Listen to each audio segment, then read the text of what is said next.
Hi, this is Terry Stevenson of the Builderall team, and I'd like to welcome you to this training series, How to Create a Website in Cheetah. Even if you've never built a website before, you're going to love Builderall's Elite Builder, the Cheetah Builder.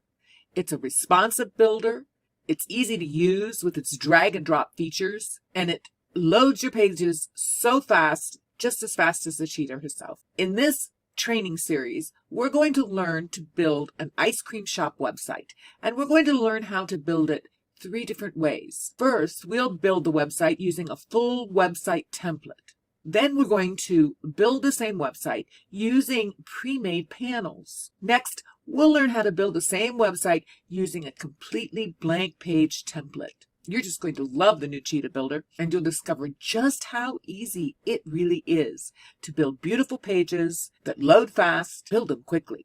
So let's get started and learn all about Builderall's amazing drag and drop, responsive, fast Cheetah Builder.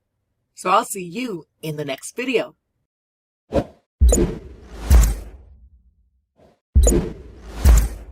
Hi, it's Terry Stevenson of the Builderall team. And in this video, we're going to learn how to build your first website in Cheetah. I'm here in the back office, and I do have Cheetah active on my desktop, but there's also another way I want to show you how you can access your Cheetah Builder. You can come up here to the apps, and it activates a drop-down menu, and all the way to the left, you'll see the builders, and right there, you can click on Cheetah Drag and Drop Website Builder, this link, and it will open. But since I already have it on my desktop and active, I'm going to come here and click the Enter. This opens up your Cheetah site list, and this is where you're going to find all of your websites that you build in Cheetah listed. You can see I have no websites at all built yet. So the first thing we're going to do is build a new site. And we have several ways that we can do that in Cheetah. You can see we have a button up here on the top right, Create a New Site. We also have a plus button here that says Create New Site, and it's listed under the Publish category. And we also have a button down here, Create New Site, under Unpublished. While we're here, let's take a look at some of the other buttons we have here. We have a Create Tag Group button. We're not going to talk about that right now, but this is a button that you can use to designate tag groups for the websites and pages you build in Cheetah. To the right, we have Create a Category. This helps you when you're building sites to sort your websites into different categories. Now we can also sort by alphabetically, ascending and descending. Also sort by the date we created. And last on the list is Edition. If you choose the Edition option, it sorts your pages by the last time you or somebody else edited that page. That will appear at the top. And don't forget, you have the search function right here. This really helps when you have a lot of websites built in Cheetah. You can just begin to type in the name, and it begins to sort through all of these as you add more characters under the name. So it's a really easy, simple way to sort through all the websites when you create a lot of websites in your Cheetah Builder. But we're going to come right up here to the Create New Site button at the top right. Click here. This opens up a card. Says Create New Site, and we're going to give it a title. So I've typed in my title. For now, I won't put in a full description, but I'll just go ahead and put the description down here, the same as the title. We have several more options down here. We have an option where we can choose a blank template, which is just a completely empty website, starting from scratch. And then we also have a button where we can select from one of the many templates that Cheetah has built in. And we also have select a smart template. We're not going to use either of these two methods for this first website. We'll just choose a blank template, and you can see right now, here's our new training site, the home page. So here we are on our My Site list on the new training site that we just built. I want to draw your attention. You know you're on the My Sites list, and you can tell that that's where you are. It says right here, My Site list, and that's the My Site list in the Cheetah Builder. We know we're working on the new training site. It has the name here in the left-hand column, as well as on the right-hand column. We have a menu on the left-hand side. Right now, you can see we're on the My Pages screen. So on the right-hand side, we have all of the pages that we built in this site. And right now, we only have the one that was automatically created when we built the new training site, the homepage. And we can create more pages, add to our new training site. But before we do that, let's take a closer look at the left-hand menu. Moving down the menu, we have a website overview here. If you click there, as the website is built and people visit the site, you'll find statistics there. Down here on this link, you'll find your site settings, where you can work with the settings for the whole website at the website level. Things like your SEO or any scripts that you might put on your website. Next, we have global elements, and this is an area where you can adjust and work with the settings and all those global elements that you use across all of the pages of your websites. And this would be things like headers, footers, pop-ups. Here you adjust your GDPR settings, and you'll need to pay close attention to that if you are having any kind of activity, visitors from any of the European nations, which concerns the privacy settings you have on your website. Moving down the menu, here you adjust the settings for this website for your super checkout. And below that is your connect domain. If you want to connect a domain to this website, here is where you can do that. And you can also purchase a domain through any registrar or through Builderall. In this link here on the transfer, that's where you can transfer this site to another entity. And of course, moving down, this takes you to a sitemap of your website. If you click here, go to the website, you can go to the public version of the website, the live version, and clicking here sends you back to home. Now, I also want to mention that on the right-hand side in this larger screen and panel, we have the website name, and you can also sort pages here. But we only have one page. You can create a members area for this website and set the rules and regulations. And here we have a search function that will search this website. All the way up at the top, we have a button here, this blue button, which creates a new page in our website. So we have the same options. We can create a new page here or down here, create new page. And then we also have this green publish button. And this publishes your page or your website, the entire website, because you'll be able to publish an entire website at one time by clicking this publish button, but you also have the option in other places. What that means is that until you publish a page or a website to the internet, no one can access that information or access those pages. To hit the publish, you can get a link and share that with somebody. Now let's talk a little bit about our home page here. You can tell it's the home page again because of the icon. But as you can see, when you hover over it, it kind of highlights this page. And you can see this edit sharing image icon pops up. Now, what's a sharing image? A sharing image is the image that gets shared to Facebook or other social media when you post a link to these pages. So you can click here, upload an image. That's the image that gets shared. It also gets shared as far as in your SEO and Google searches. If we move down, we also have these three dots on the bottom right-hand side of the card. And if you click there, you'll see we also can access our settings for this page, the page settings, not the website settings, but the page settings. We can go to the website page. We can duplicate here as well, and we can delete here as well. And if we click here on edit page, we can also enter the page in the editor and begin editing our page. For the website that we're going to build today, in this training, we're going to need another page, a thank you page. So let's do that now. Of course, we can either click here or up here. Let's just go ahead and create a new page.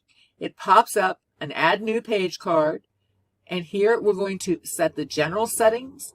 Let's call it thank you. We'll make that the title as well. So I'm going to copy, paste it right here. We'll use that as the description for this, although you'd want to fill in an appropriate description. Now on this page setting, here is where you would want to put your integration key for mailing bot. You also can create a tag reference for this page. Here's a field where you can enter page scripts. We can also select a page templates here, which means I can select a blank page. That's what it's going to create now, and we'll use that. But we can also select pages from other pages we've built. We can select one of the other pages we've built in this website and duplicate it, or from one of our other websites. You can also go back and choose a page template. Here's where we're going to select our SEO settings. And since we're using the blank page, I'm going to go ahead and leave everything except for the title, the URL, blank for now. And we'll just hit save. Here we are back on the overview, the My Site overview, and you can see we have the 2 pages for our website built now. And that's how easy it is to build the pages. That's the overview of the Cheetah Builder panel. So I'll see you in the next video in this series.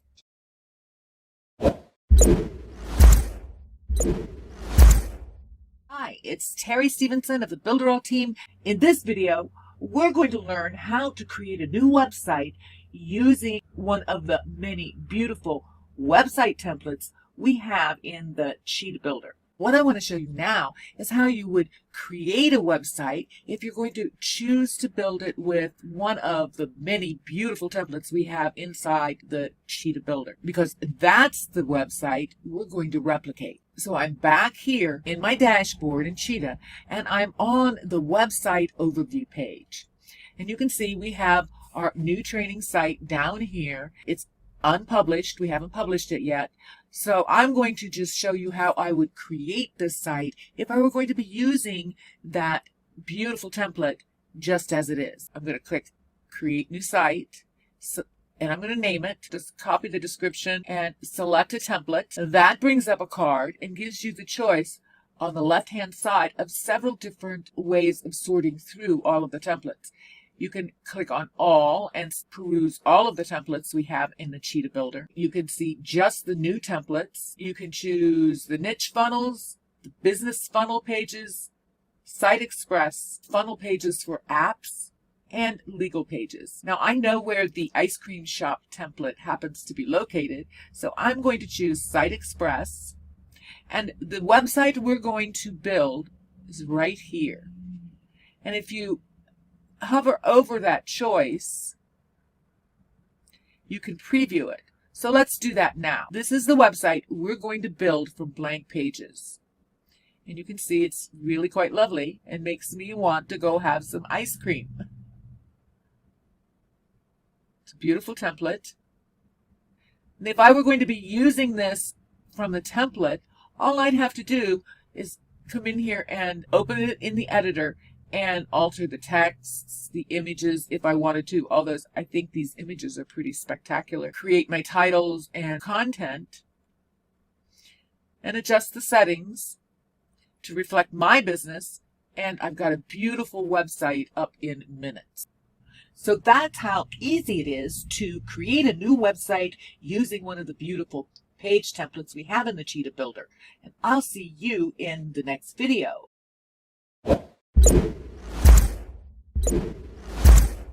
Hi, it's Terry Stevenson of the Builderall team, and in this video we're going to review the ice cream shop template. That's the template we chose, and we're going to recreate and rebuild it 2 different ways in Cheetah. First, we're going to take a deeper look at the template so we know what we're building and what we're going to look for. And then we're going to learn how to download the images so you can save them to your computer, then upload them to your Builderall digital file repository and build this website right along with me. First, let's go on over to the live link where that ice cream shop template lives and take a better look at it and see what we're getting ready to build. So here we are at the ice cream shop website, and at the top we have a banner. This is our header. Right below that we have a banner, another panel. It has a lovely image on it with a call to action button on it. And as you can see, as you hover over that button, it changes colors. Moving down to the third panel, we have a panel here with an image on the left and some features or paragraphs describing the features on the right. Let's move down to, let's see, that would be the fourth banner here. It is kind of the opposite in a way. It has an image on the right and a title and text and paragraph on the left, along with another call to action button with the hover feature. Moving down the page, our next panel, it looks like it has a background image on the banner itself. And then we have 5 icons describing services with another call to action button with the same hover effect. The next panel down is a statistics panel. It looks like it has some content on it where we can put titles of whatever the content is about and the statistic. Our next banner is a testimonial banner. We have 4 testimonials, and then we have another beautiful banner here, a panel at the bottom with a beautiful background image and a contact us call to action with the hover effect. And then finally, our final panel is our footer. And you can see it's a footer that has some content on the left and a newsletter subscription or opt-in form on the right. So let's see, we have 1, 2, 3, 4, 5, 6, 7, 8, 9 different banners or panels on this page. So now that we've taken a look at what we're going to build, let's go ahead and talk about downloading these images so we can learn to recreate this website in 2 different ways. We're going to learn how to create it using pre-made panels in the Cheetah Builder, and then we're also going to recreate it from scratch using a blank template. So let's get started. To recreate our ice cream shop website, we're going to need these 15 images. These are all of the images we're going to use, including the icons here. And you'll see in the links below, you'll find a direct link to the ice cream shop template, which I've put here on the screen as well. And then below this video, you'll find a list of these images. And when you click on them, you'll be able to download the images. They'll download to your computer, and then you can save those files in a folder that you've designated for this project. You'll want to remember where you saved them, because then we're going to upload them to your Builderall digital file repository. So be sure you know where you save them. Now you have the option on this list. You can either download the individual files, but we also have a zip file down at the bottom where you can download all of the images at once and then move that file to your specific folder and open them there. But that's what you're going to need to do first, is just look below this video for the links to download these images and save them. Once you've done that, we'll go right back into Cheetah and I'll show you how to upload them to your digital file repository. Here we are in the new training site, the site we're building here in Cheetah. You can see we have the home page and the thank you page. Those are the pages that we built before. To upload our images to our digital file repository, we can do that anywhere we can upload images in Cheetah. And if you'll notice here on our My Site Overview page, as we hover over the home page, we have this share image. That's where you would upload a share image for this page. But since we can upload an image here, I'm going to click here. This opens up a card in your digital file repository. And this is where we're going to upload all of those images.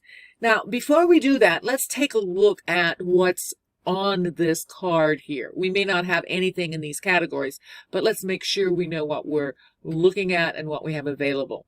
First of all, on the left-hand side, you'll see at the top, you'll see user files. These are where you're going to see on this tab all of the files that you have uploaded as a user and put in your directories. Now this is a brand new account, so I don't have any files in here. Let's go ahead and create a new directory for our ice cream shop website. I recommend that you keep all of your images for one website in a directory just for that website. It really helps as you build more and more websites and you have lots and lots of images and files in your account. Let's go ahead and here under user files, create a new directory. We're going to click on that button and let's name this ice cream shop. And then we're going to save it. That creates our directory and we see it listed on the menu here on the left-hand side. Now on the right-hand side is where we're going to select our files to add to this directory. But before we go there, let's take a quick look at the other menu options. Up here, right next to user files, we have another tab and it's called images. This is images that Builderall has in stock for you to use anywhere you like. So you can see we have an awful lot of images here.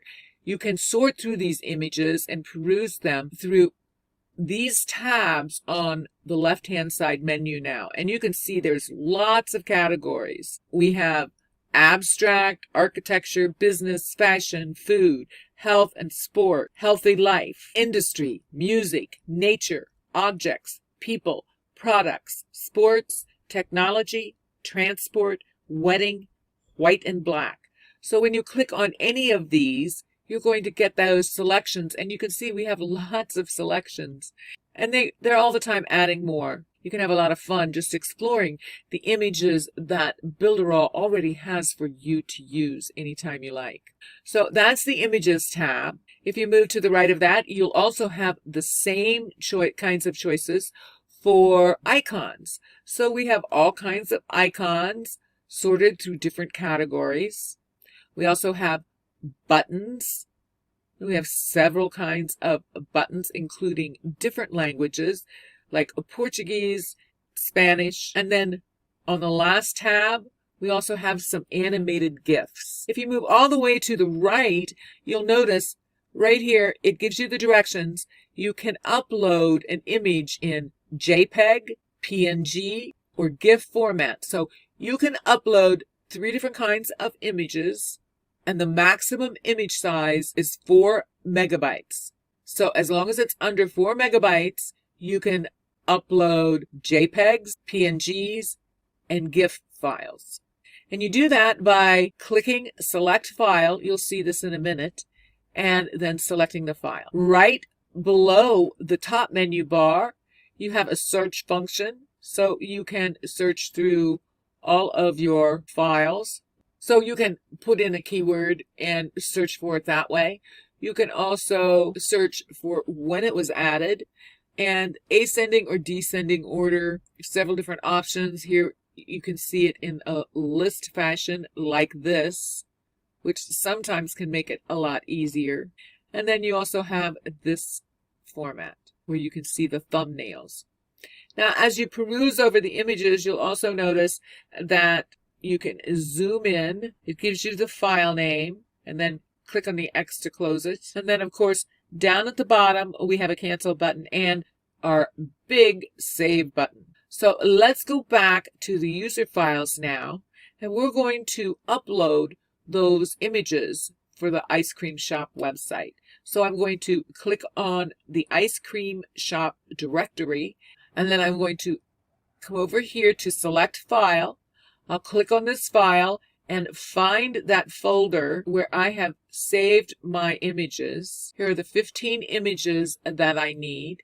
Let's click on this first one and then click open, and you can see it uploaded it. And now I come back down here in all files and I see that, yes, there it has it in all my files. So let's go ahead and add the rest of the images. I can also select my directory, come up here and select this file. Let's say I want to upload multiple images.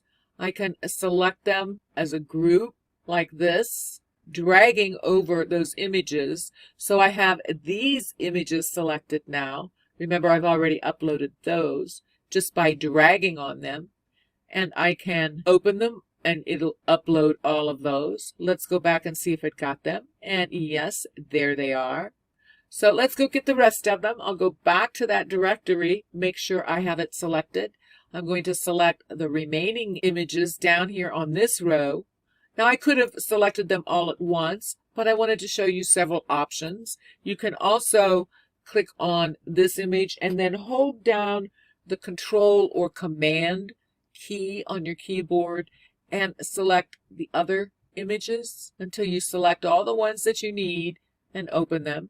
And let's go back to all files. And there we have all 15 of our images ready for us to use. They've been uploaded to our digital file repository, and we can get on with building our website. Wasn't that easy? So let's cover what we did again. We've reviewed the ice cream shop template so we know what we need.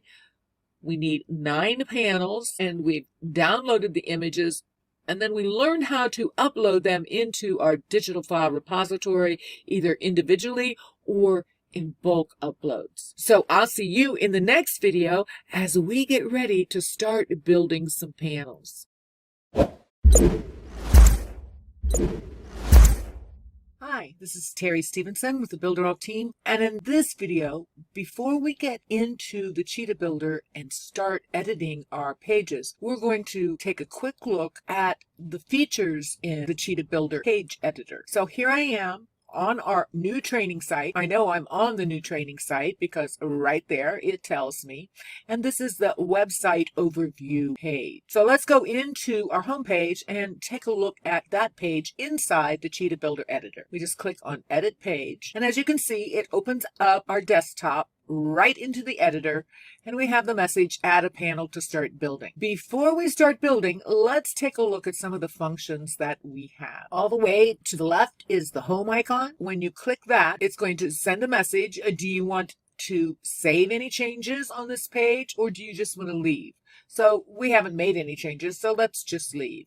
And it'll take us back to the home page of our website overview. That's really handy to know. So let's go back into the editor. Right next to the home icon is the desktop icon. This icon lets us know that we are in desktop mode. To the right of that icon is the tablet mode. To the right is the mobile view. And this is where you'll come to make any changes on the mobile pages. So let's go back to the desktop. To the right of those view icons, you'll see a drop-down menu. And when you click there, it will give you a list of all the pages in your site. So here we are on the home page, but I can also click the thank you page, and it will ask if I want to leave this page before saving and go to the thank you page or not. Now, we don't have anything built, but this is a great way to navigate through your pages when you're working in the editor and you have multiple pages.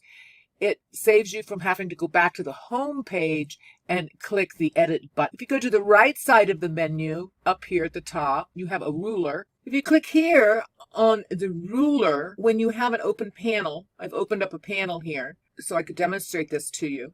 If you position your cursor inside the ruler here, up here at the top, or on the left-hand side over here, wherever you click on the ruler there, you can put a mark. Same with up at the top. Let's put one up there. What's really nice about that is you can use these grid lines to line elements up by hovering over the little blue knob on the end, holding the button down, and then moving it where you like. Same here. You can position these wherever you like on the page, and that can help you move these elements around. They also have this click to property, so when an element gets close to it and you want to try to lie it up, it'll attract it and click it right to that marking point. It really makes it very easy to align things specifically, and you'll know exactly where it is sitting on your page. When you want to get rid of those marks, you just click again on top of them, and that takes them out. And then, of course, when you want to remove the ruler from your desktop area, all you have to do is click on it, and it hides the ruler. If you click here, you will open up a category of elements called hidden elements. Now, we haven't hidden any elements now, but this is a really nice feature where you can click on here and hide elements on your panels and pages to where they're not gone. You don't delete them, but they're just hidden from view. We'll talk more about that as we move through the training. So again, you can either click the X or click up here again. So we'll close that window. Moving to the right, we have our show grid lines. This is a really important feature. It places grid lines at the edges of the pages. This is important because this lets you know that you've come to the edge, and if you want to make certain that your viewer sees an element that's on the page, you're going to want to keep it between these two margins. Again, you can click that and hide that line. To the right of your Show Grid Lines button is a Tutorials button. If you click there, you'll come to a card that gives you a menu, and you can choose tutorials on specific subjects. To the right of tutorials is your preview. When you click here, this allows you to see what it will look like when you publish this page live. Now, it won't make your actions live, but at least it gives you a really good idea of what you're looking like on the page graphically and for design purposes. So it's a really great button to check once in a while as you're building your page. And of course, all the way to the right in this bright green is our save button. Very, very important. You're going to really want to make sure you save often. As Shelley says, save is your friend, and that certainly is so. So here is where you come to save any work. Now let's move down the right-hand side of our desktop. At the top, we'll see this blue menu that has 4 categories. We have Add, Settings, Page, and Personal. Let's click on the Add tab. It brings up the tab that says Add Element and gives us 2 choices, Panels and Element. This is where we're going to add all of the panels and boxes and images and videos and everything that we're going to create our pages with. We're going to add them here to build out our pages. Let's take a look at the Panels category first. If we click on Panels, you'll see a scrolling list of all the kinds of panels that we have to build those pages out in your website.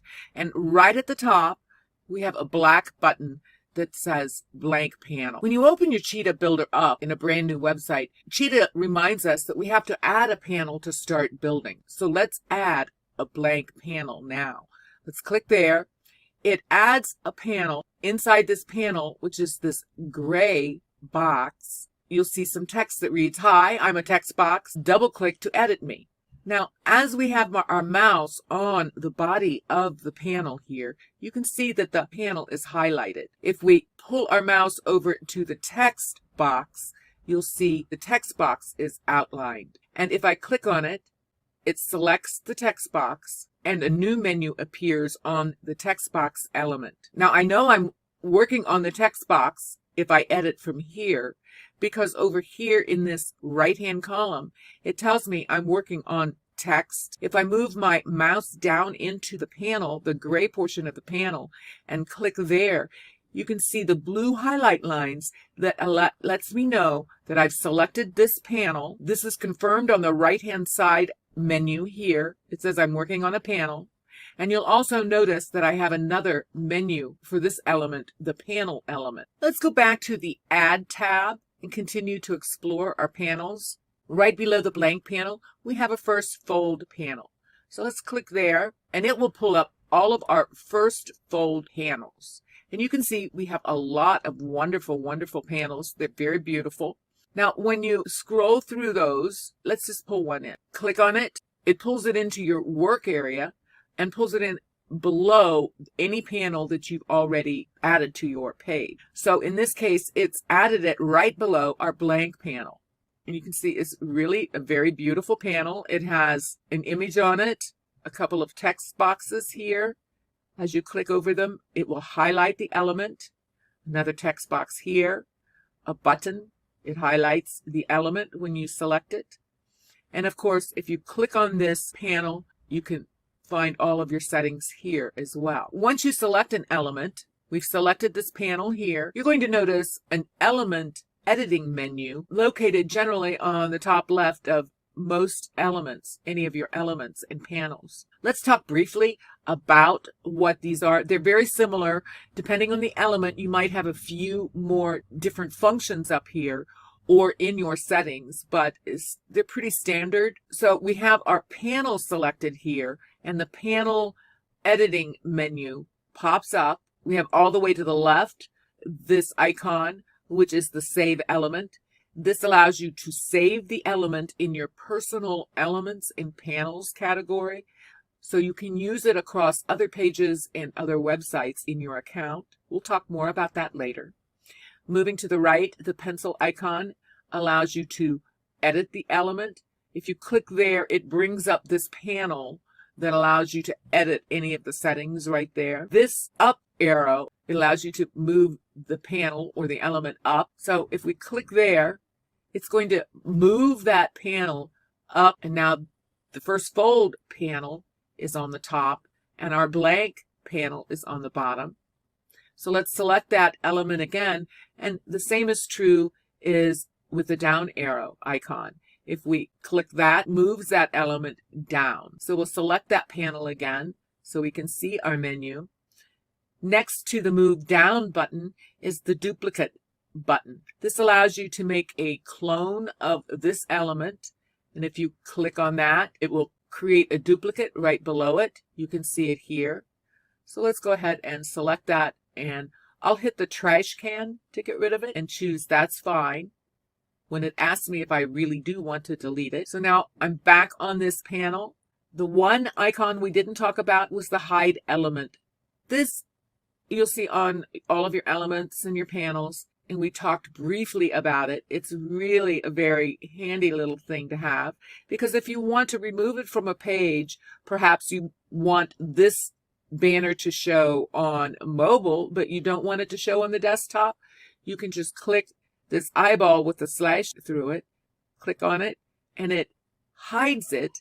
It's still there, but the viewer won't see it. Now to find it again, we come back up here to the top menu under Hidden Elements, click there, and we can see we have a hidden panel. Hover over it, it'll give you the view of where that element is located on the page as you left it. But then if you want to return it to the page, you just click this eyeball here.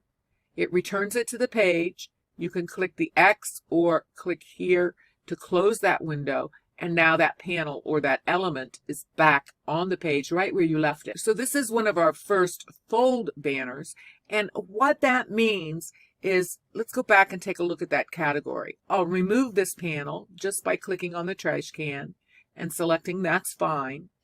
Let's take a look at some of the other first fold panels. And there'll be many different kinds, many different styles, many different kinds of messaging. So you can easily, let's pull in another first fold. This is a different style. It has a contact form on it, a call to action, and some text. But the whole idea of the first fold banners, that it gives you that important information that you want your users to see when they first land on your page. When I'm done looking at the first fold banners, I can click again on first fold and move down and take a look at animated videos. Let's take a look at these. Let's remove this one, select it, and click on the trash can. This time we're going to take a look at animated videos. These are animated panels where you can bring in the panel, and once you select the autoplay, the background is animated. Isn't that awesome? These are just beautiful. So this is a wonderful feature, having the animated background panels already loaded. And let's go back and see what else we have in our panels options. So I'm going to click Animated Video to collapse that category. Now we have a whole lot of business banners. And as you can see, Builderall has lots and lots of options for lots of different kinds of businesses. This makes it so easy to build websites with these pre-made panels. Now, we also have, moving down, blocks. These are panels that have different blocks of information. We have call to action panels, checkout banners, to pull in a checkout to sell services and products. Here we have contact us banners, a large selections of content banners that you can pull in and edit with your content. FAQ for frequently asked question banners, features, a footer category where you can pull in all types of different pre-made footer styles, funnels, headers, legal pages, opt-in banners. We have pricing table panels, beautiful restaurant menu panels. It makes it really super easy to build a beautiful, beautiful website for restaurants. Team panels and testimonial. You're going to find that these pre-made panels make building websites in Cheetah fast. It's so simple to get an idea or have a vision of what you want your page to look like, and then just pull in the pre-made elements and make minor adjustments on the pages and the text and the content, and you have your pages built beautifully very quickly. Now, if we go over here and choose the elements, let's take a look at what we have in the elements. Right at the top, we have texts. So you're going to have a choice of 6 headline styles and a paragraph. So you can pull in lots of different kinds of text just by pulling it in and then editing it right here, just the same way you would any other, and editing the content to suit your purposes. Moving down, we have the accordion panels. An accordion panel is really a lot of fun, very useful for many reasons. It allows you to bring in a panel that acts as one element, but there's several different tabs and areas. For example, this is an accordion, so you could have one category titled here, and when you click on it, it opens up a panel and allows you to insert any kind of content that you like. You can see here we have an example of a video, a title, some text, a button. You can bring in just about anything and create whatever you like on these panels. So it's a great way to present content on a website, and there are many, many uses. I know you're just going to really love this. So let's go ahead and remove this. Click on the trash can. I'm on the accordion group. I'm going to click on that trash can and choose that's fine and remove it. We also have animated elements, and you can see we have boxes and shapes. We also have a wide variety of boxes, buttons in many colors, styles, all editable. You'll see contact forms and email marketing forms. These are both forms integrated into Cheetah that do two different things. The contact form allows somebody to fill in a form and send a message to a specific email. Email marketing forms are forms that we take the information from the forms and integrate it into our autoresponder mailing box. But we'll talk a lot more about these forms and the difference between them in the training. You also have a category of elements for galleries. You can add a get response.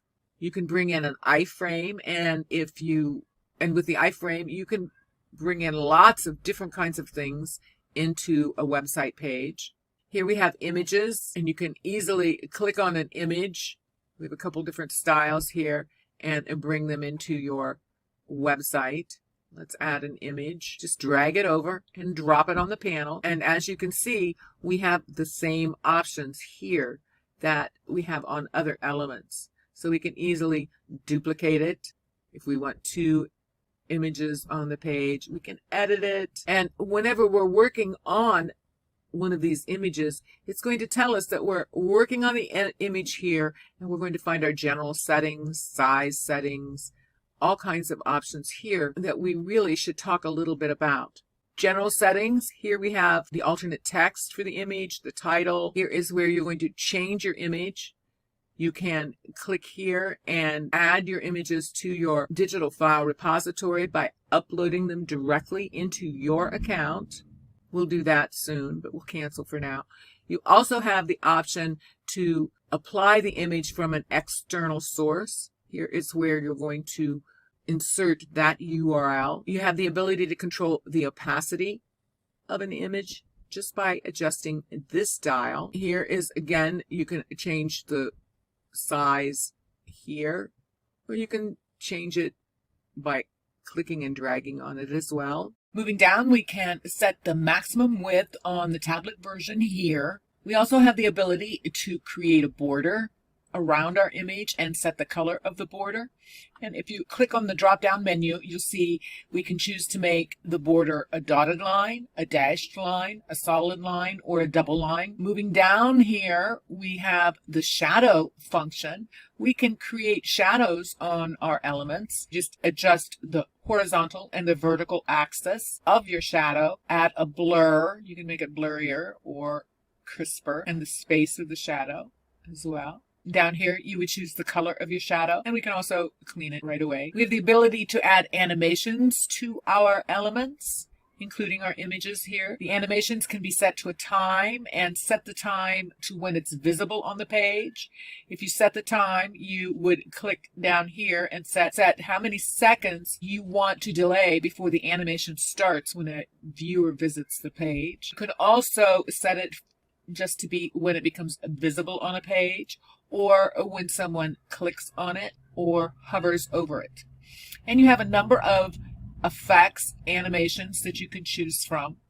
So it can be a lot of fun. You can set the speed to slow, slower, fast, and faster. And you can set the animation to go infinitely, just to keep repeating. Here is where you'll see your animation and get a preview of it. If you move down, we also have the ability to set tags on an element.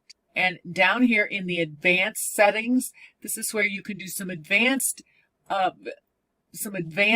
editing for the mobile images.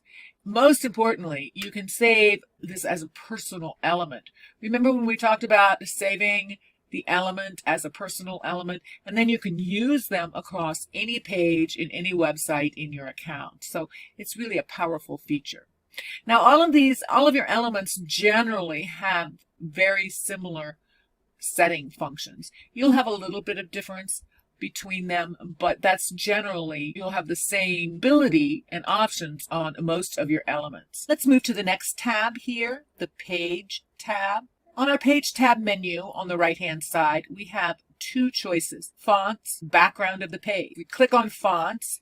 Here's where we can upload a font of our own, but we can also customize all of our fonts for all the pages in our website right here. We can set our H1 headline. We can choose the font family, font. We can also choose the font size, the size on mobile, the line height, and that's very important. You always want to make sure your line height is appropriate on your font settings, and the color. And that would be the fonts for your H1 text boxes all across all the pages on your website, unless you choose to edit them. Moving down, of course, you can do the same for H2, 3, 4, 5, and 6, and your paragraph fonts. Keep in mind, on your colors, you can choose any color. Here, right here, is where you would enter a hex code if you're going to use a custom color. Right here is how you make it more transparent. So you can set the transparency of any of your colors as well, just by moving this. If you want the color to be completely gone and have no color, you would pull it all the way over. But of course, then you wouldn't be able to read your font. We go back to our Add Elements, and we choose Text. Let's add an element and choose Text. You can see our H1 font is different now. We can pull that in, and it's a different color, it's a different font family, it's a different size. That's how you set your fonts across all of your website pages. Here on the background of the page, you can choose a background color for your page. You can choose it just the same way with a custom color by entering it here in this field, or using the picker this way, finding the color you want. And you can see on our page, this is the background of the page, and I only have the one panel, so you're able to see the background of the page here. You can also change the background of the page to an image. When you click there to go to your digital file repository, you have the option to select a file and upload an image yourself, but you also have images in your file, so you can pick any number of many images that Builderall has as part of the Cheetah Builder. So let's select an image, save it, and you see it pulls the image in as the background of the page now. You can also affect how the image looks on the page. You can adjust the position. Right now it's in the center. Let's move it there. You can see how it changes the position a bit or moves it here. You can also repeat it if you like. Right now it's on no repeat. You can also do an auto on the size or adjust it however we see fit. So you can come up with a lot of different effects just by repositioning the image of your background on your pages.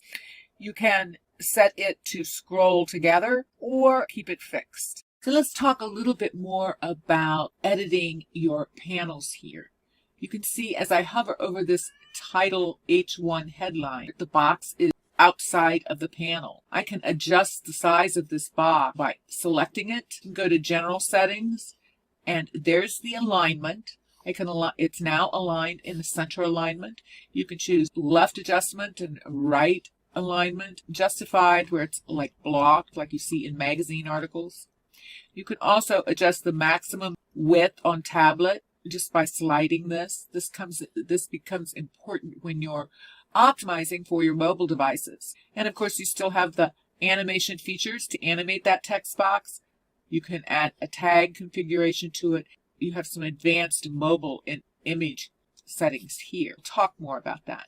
For now, let's just edit this H1 title. We can select it and double click, and that places the cursor inside the text box and brings up a dynamic text editing menu up here. So I can come in and I can alter my text. Now you can see how widely spaced that is. So we're definitely going to have to make some adjustment. Go to our page setting, choose fonts, and you can see here on our H1 headline, adjust the line height.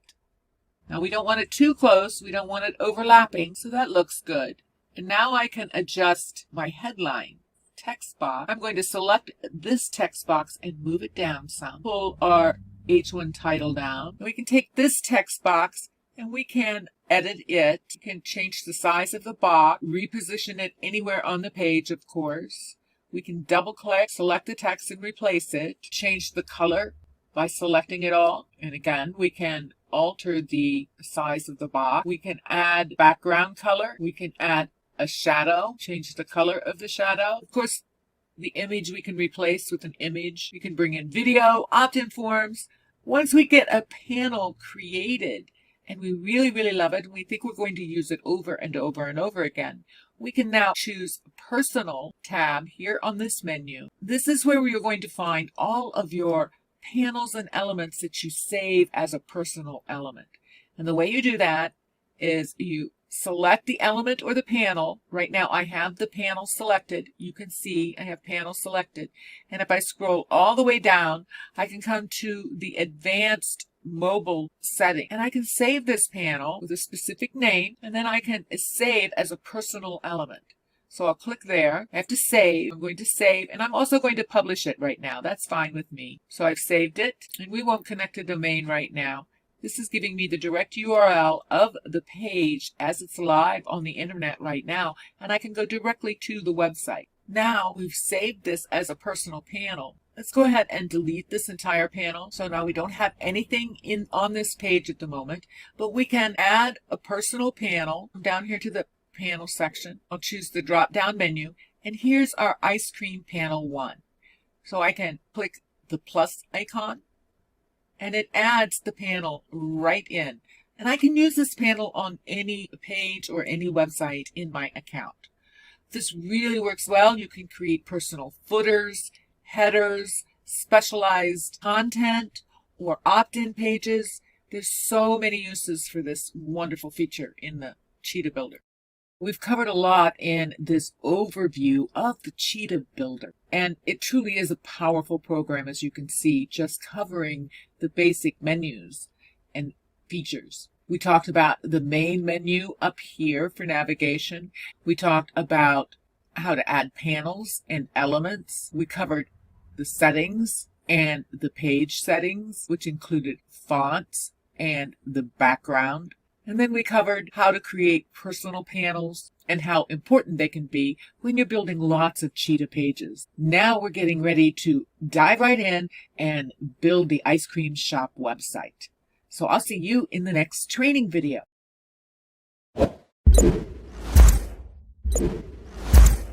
Hi, this is Terry Stevenson of the Builderall team, and I'm here on the ice cream shop website that we're building in Cheetah.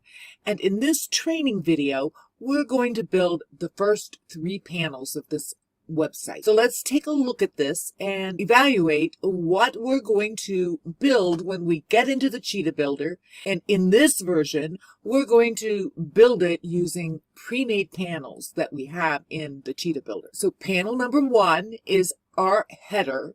This is a black header up here. It has an image to the left for the logo and a menu, a very simple menu all the way to the right. Our second panel on this page is a beautiful panel that has a wonderful image on the background with title H1, H2, it looks like one single line of maybe an H3 or 4. And it also has a call to action button with the hover element. So we'll keep an eye out for a panel similar to that. And then on the third panel that we're going to be building, we have this delicious looking image of some ice cream cones on the left-hand side of the panel and a list of 4 advantages on the right-hand side. So let's get into the Cheetah Builder, and we'll probably come back to this and look if we need to, and actually get busy building this page in our ice cream shop website. Here we are back in the overview page for the new training site we're building in Cheetah, and we're going to work on the home page. So I'm coming to the Edit Page button on the home page card. I'll click there. It'll open up our editor. Here we are in the Cheetah editor, and of course it gives us the instruction that we need to add a panel to start building. So we'll come over here to the right-hand menu, click Add Panel, and the very first panel, of course, that we're going to add is our header. We're going to scroll down here and find the category header, click on header, and we're going to look for something that looks similar to what we're looking for. It was a black header with a very simple menu. Let's see what this looks like. So we'll go ahead and click on that. And there we go. There's our header. And that's the same header that we had on the ice cream shop website. To edit this header, all we have to do is select the elements like this image, replace this image with our logo for the ice cream shop website. But we'll talk more about that. So we have our first panel built. So here we are back on the website page. And let's find this type of panel in Banner. See if we can find something similar to our second panel. So we'll go to Add Panel, and we'll look through some of the first fold panels. And remember, we're looking for some text, an image background, and a button. You'll want to scroll down these banners and see if there's anything that looks like it will fit. That looks like that might work. And of course it is. There's the ice cream shop first fold banner right there. So we're going to click on that.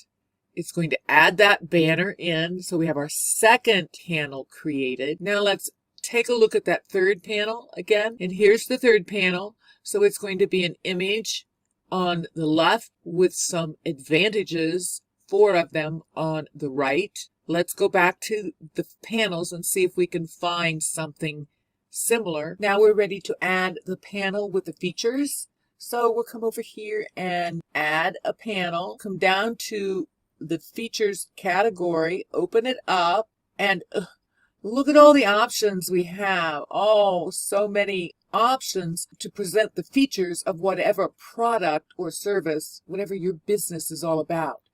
So you can click through here, see if there's anything that suits that features panel.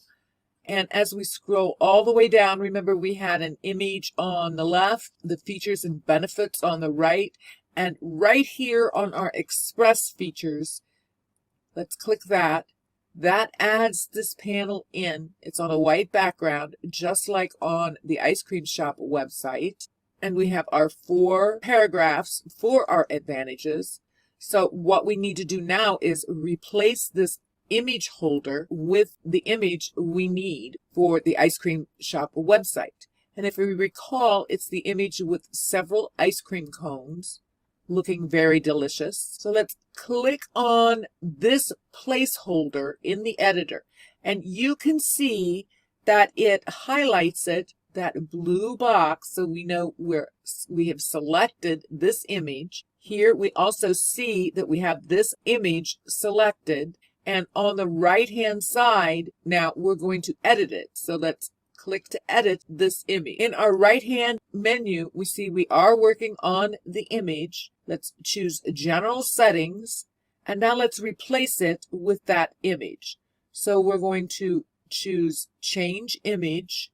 It opens up our digital file repository, and we find the image we're looking for. It's this image here.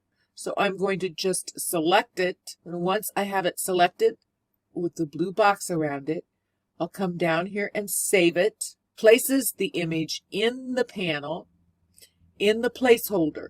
Now it's a little large here for this panel at the moment, so I'm going to make sure I'm selected, and then I can change the size. Let me scroll down a little bit and grab that corner, and I can drag it to the proper size.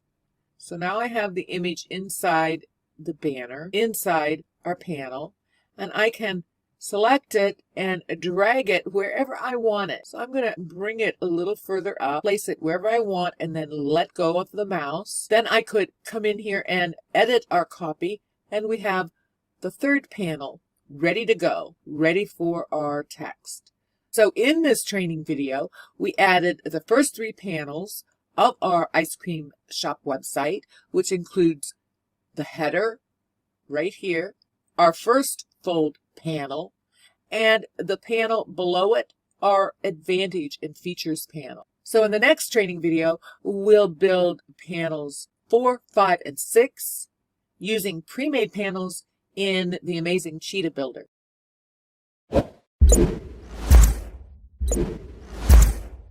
Hi, it's Terry Stevenson of the Builderall team, and in this training video, we're continuing with building our ice cream shop website. And right now, we're working on building panels 4, 5, and 6 using the pre-made panels in our Cheetah Builder. We've already created our header, our first fold banner, and the third banner. So let's take a look at the next 3 panels we're going to add to the website we're building. We have this great panel here. It has an image on the right, and it has some text, some copy with headlines, and a button on the left. So that's panel number 4. Panel number 5, it has a background image with 5 icons. It has a title and a button with the hover effect. The next panel is that awesome panel with the animated numbers. So let's head back into the Cheetah Builder and see what we can find in our collection of pre-made panels. So here we are in the amazing Cheetah Builder, working on our website. It's just like we left it. We have the 3 panels that we've already built. You can see we have the header, the first fold, and then panel number 3. So let's go down and let's see if we can find that first panel, that panel 4, which has the image on the right and the text with a button on the left. So we'll come to add, and we're going to add a panel, and let's check in contents and see if we can find that banner. And of course, we have lots and lots of options, lots of design options. And here we have this express content.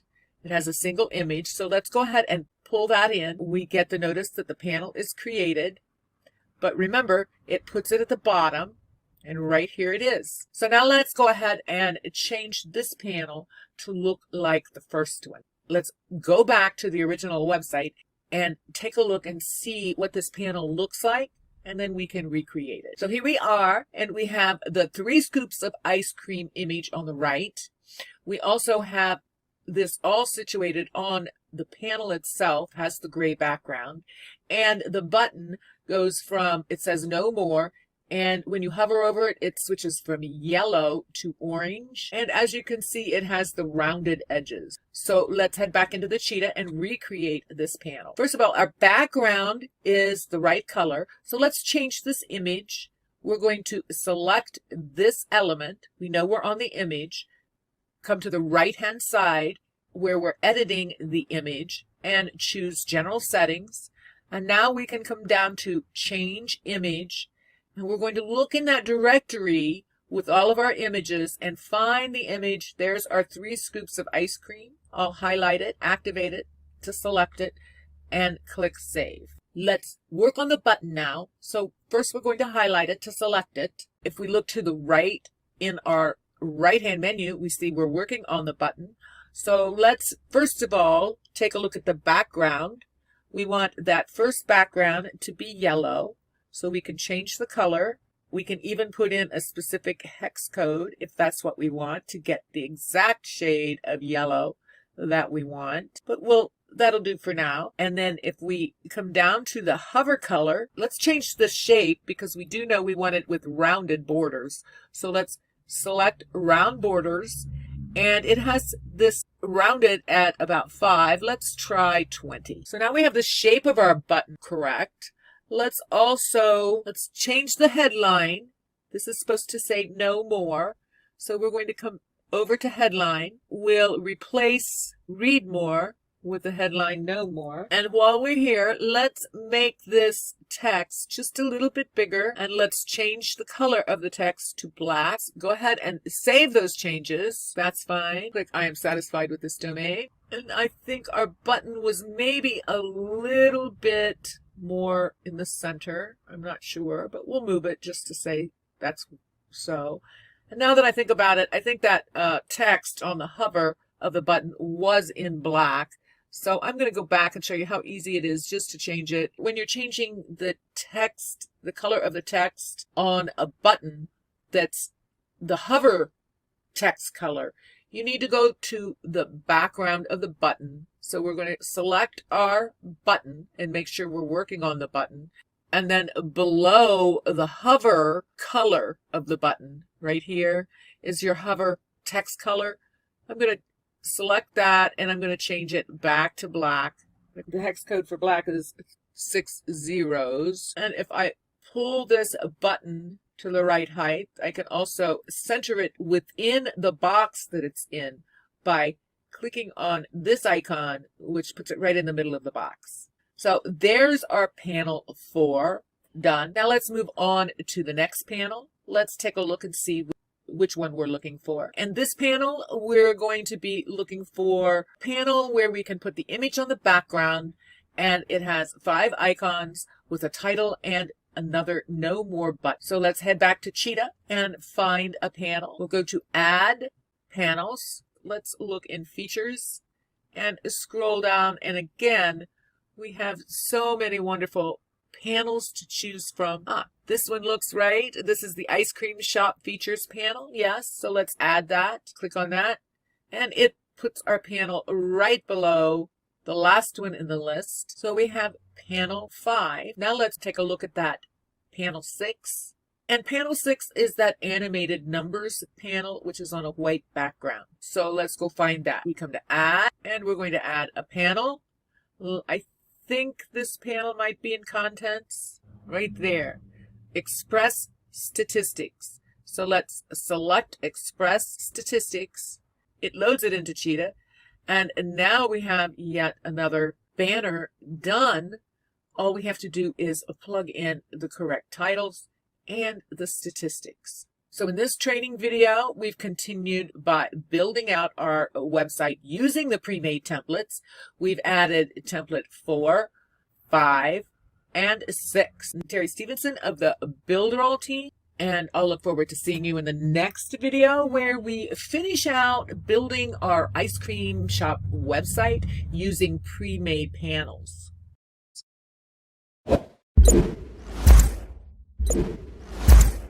Hello, this is Terry Stevenson of the Builderall team, and in this training video, we're going to pick up right where we left off, building our page with pre-made templates in the Cheetah Builder.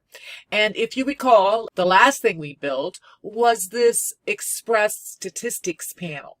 So let's take a look here on the website we're recreating to see what we have left to build on this page. We have a testimonial panel. It has 4 testimonials, a title, and a little snippet of copy text here on a gray background. The next panel down is a beautiful picture background of some ice cream with a title and a tagline and a button with the hover effect. And our final panel on this page is the footer. And the footer has a column with some text, a contact us column, and a subscription form for the newsletter, which is an opt-in form. So let's go back into our Cheetah Builder and see what we have in our amazing collection of pre-made templates and see how fast we can finish up this page. Here we are in the website page in the editor.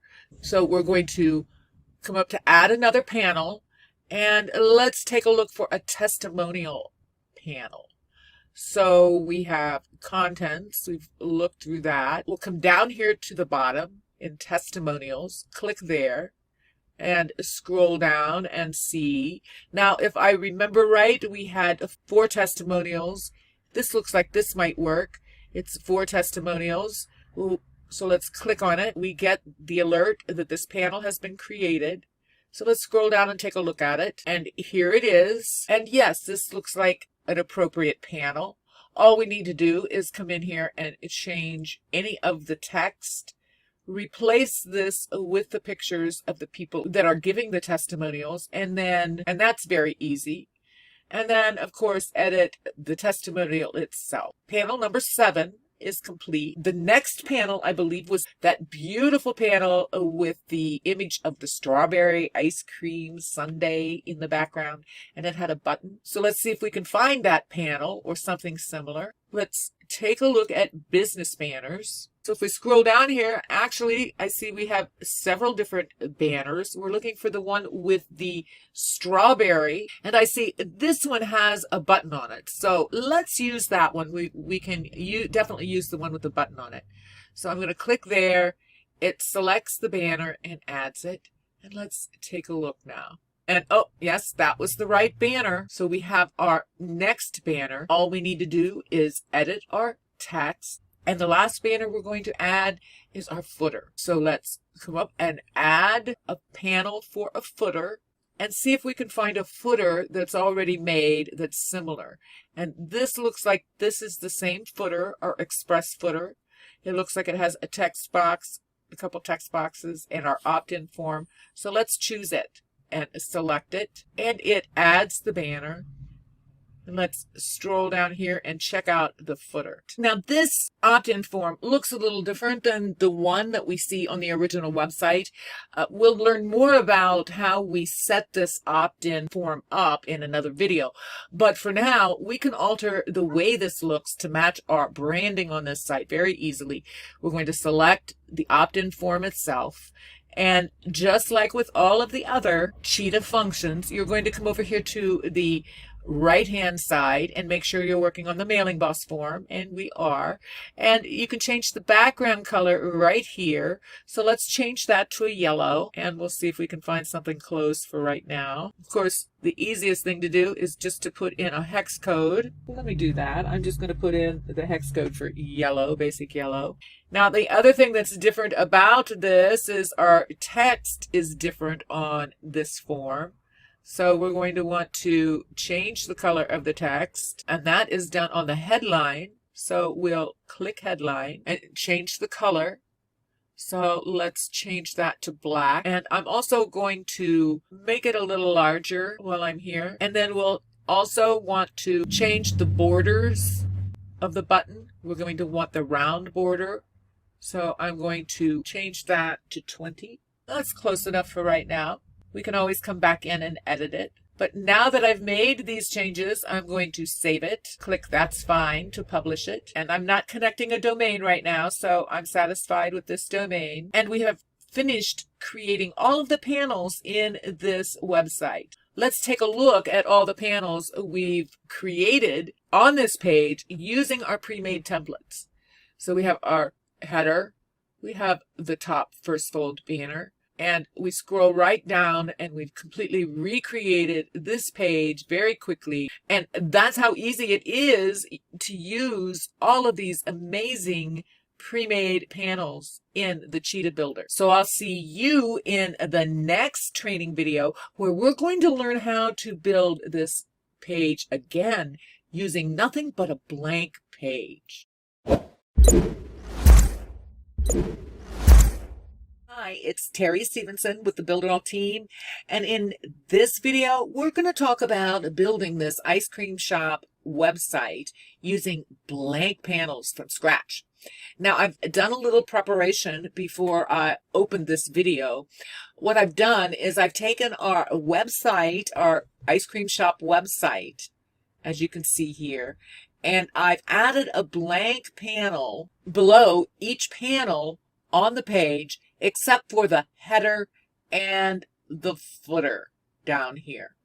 all of those panels in between, I've added a blank panel below it because those are going to be panels that we're replicating from scratch. We'll talk more about the header and the footer in a later video, and we'll do a little editing on the header and the footer, but I didn't want to insert a blank panel there, and you'll understand why. So just make note, all I've done is taken our website and I've inserted a blank panel by going to Add Panel and then inserted a blank panel, which puts it at the bottom of the page, clear down at the bottom.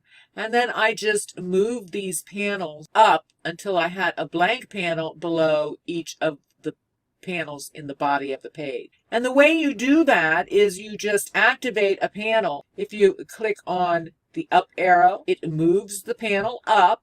Now let's go find it. Here's that panel that we just moved up. To move it down, we just click the down arrow. That's how I've prepared this workspace for us. So let's begin up at the top here with the header. On the header, we have, it's a black header, and it has a logo here and the menu, a simple menu here. Let's make it a little larger by selecting it. You can see here that we can activate the header by clicking on it. And then right here where this blue dot is, you can see that blue dot.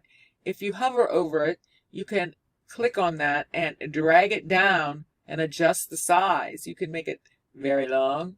We don't want it that long. But you also have the option of activating the header, coming to size, and this slider adjustment also does the same thing. And you have minimum size down here, which sometimes requires an adjustment.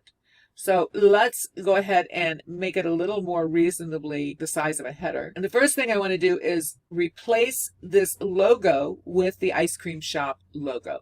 Now, we don't have really an ice cream shop logo. This is a template, but we're going to replace it with one of the images that we have in those images that you downloaded if you're building this site along with me. And the way you replace this image is you activate the image. And you can tell you have it activated because the menu bar up here reads image. And if you look over here on the right, you'll see we're working on the image here. If we go to General Settings, we can change the image by clicking on the Change Image button. And let's use this Black Friday image that's in our ice cream shop directory. Let's use that and select it and save it. That changes this image, and you can see now we can move it around, and we're going to have to adjust the size a bit perhaps. So let's make the header a little bit larger so we can see what we're doing. Activate the image and make it a little smaller. That doesn't look too bad. So let's go ahead and activate the header and reduce the size of it until it looks about right. Now I'm going to click on the panel itself. I'm working on the panel now, you can see, and I'm going to activate our grid lines. Up here in the top menu, we have these show grid lines because I want to make sure that this logo is inside the grid line so it'll be seen on all my devices. And I'm going to pull that image in just a little bit, and then I can rest assured that it's going to be seen. The menu up here now looks a little out of place, so let's activate it. I know I'm working on the menu, but I look at the menu on the element and in the right hand side, and let's bring it inside and make sure it's inside those grid lines and center it a little better. We'll see how that looks, and that looks good. To create the proper settings on our menus, even though we don't have all of these pages made yet, let's activate this menu and go to the gear. That is your settings, and it brings up a menu card, and you can see here it lists the different labels for each one of your menus. So if you wanted to change the name of your menus, of your pages, you would have to change it on your menu here too. And you can edit the name, and let's check the link for home. So let's click on the link here, and it brings up the set link card. Here it gets, in the left hand side, it gives us options of how we can set the link in your menu. We're going to set it on a page. We have two pages in our website, you see. We have the home and the thank you page. So we're going to choose the home page, and we can choose the target to either open in the same tab or open in a new tab or open in a parent, which applies if you're opening this inside an iframe. We're going to choose open in the same tab, select it. Now, we don't have any other pages made yet for the about and the services and the contact, so we won't set those links, but you do it the same way. So let's save our menu. We've created our first panel. Let's save. It's always a good idea to save often. Click that's fine. And I'm not going to add a domain yet. Let's move down to this panel, and we'll recreate this panel right below us here. The first thing let's do is let's go ahead and change the background. So we're going to select our blank panel, and we're going to select background. We're going to select change image, and we're going to find the image, and right here it is. Save it, and we have our image on the background properly. Let's go ahead and adjust the size a little bit. That looks pretty good. Now we have some text. This might be an H2. Let's double click on this text box. It opens up a menu option here, an editor, and we can see, yes, this is an H2 text for us. Let's write our H2 headline in this field, and that's this title here, right here, a amazing title. So I'm going to enter this text box. I'm going to double click, and that puts my cursor inside the text box. Now I can triple click, and it selects all of the text for me, and I can write my headline. So I've entered my title in. Now I'm going to select it all again by triple clicking, and I'm going to change the color of the text to white. So I'll come here to this text color icon, open it up, and change it to white. So there's my H2 headline, and I can select it and move it anywhere I want. Looks like that's center justified, so I'm going to change it to be left justified. It makes it easier for me to line them up. So let's see. Now we also need Ice Cream Shop Express, so we'll add an element and choose text.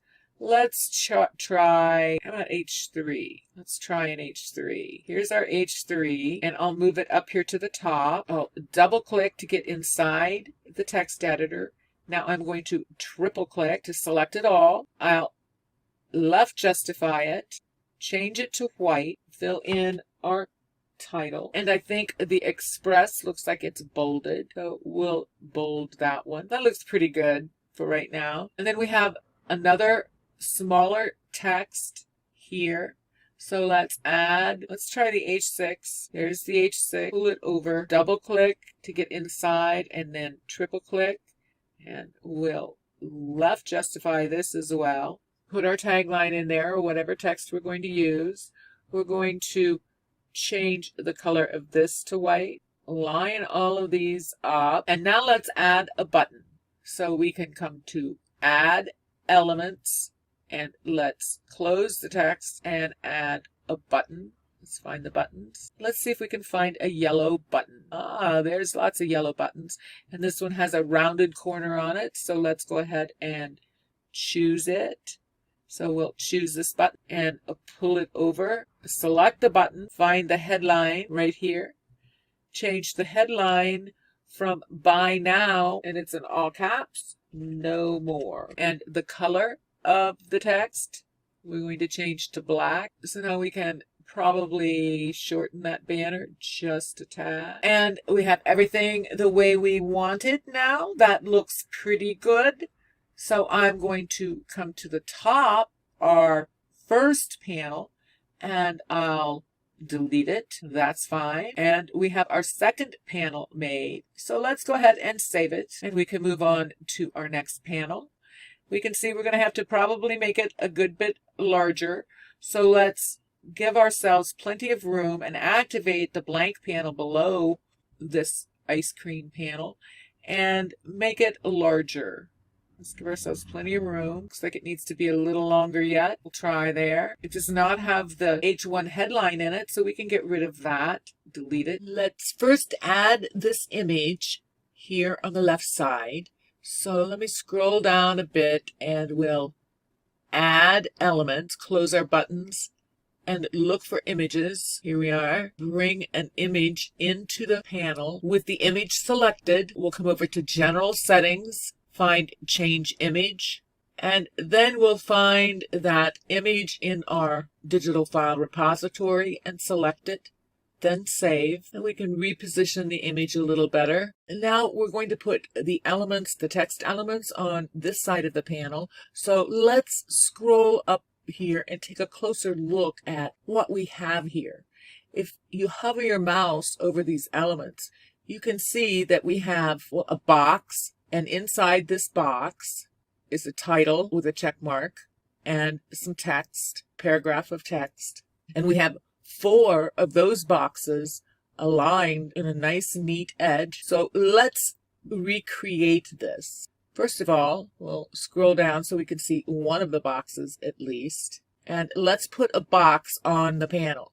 We'll go to Add Elements and click on Box. And we have lots of boxes to choose from. Let's just pull in this box, drop it on the panel, and we see we have a box. It appears to have, yes, a transparent background. See, there's no background, so it's transparent. It just has the purple border. Now, I don't want the purple border on that, so I've got the box selected. I'll come over here to Border. I'm going to select None. I can still see the blue highlight outlines of where that box is, but I have a box here, and I want to size it to where I know I can get some elements inside. Now let's put some text elements in this box. So I add a text element by adding element and opening the texts. Let's try the H5. So we've got it selected, and let's pull it over and drop it right inside of that box. Now I'm going to double click to put my cursor inside the text field, and then triple click, select it all. I'm going to left justify this. So up here on the editor. I'm also going to bold it, and now I'll write in our title. Let's go ahead and correct that grammatically. Now we don't have that exactly like this, but the size doesn't look too bad, and the type looks pretty good.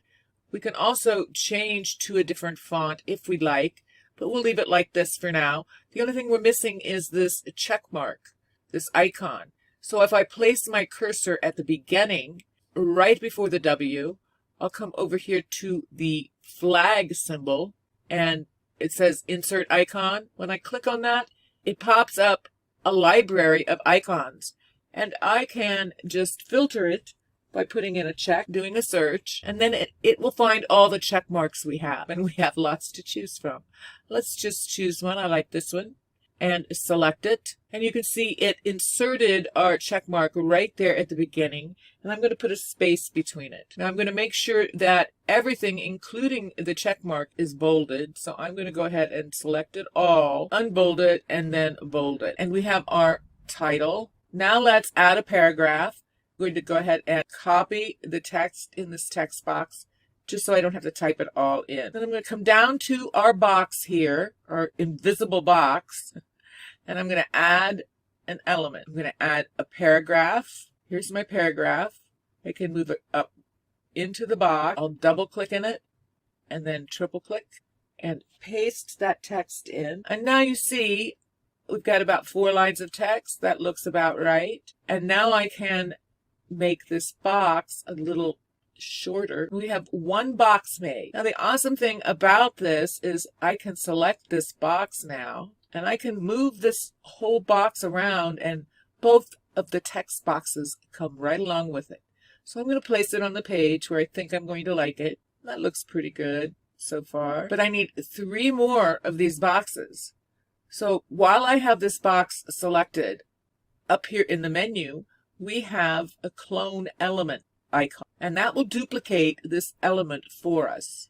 So I'm going to click there, and you see we have 2 boxes now. I'm going to move one down, position it where I want it, and then I'm going to clone that one and move it down, clone this last time and move it down. Now, of course, once you have all of your boxes, you can activate your ruler.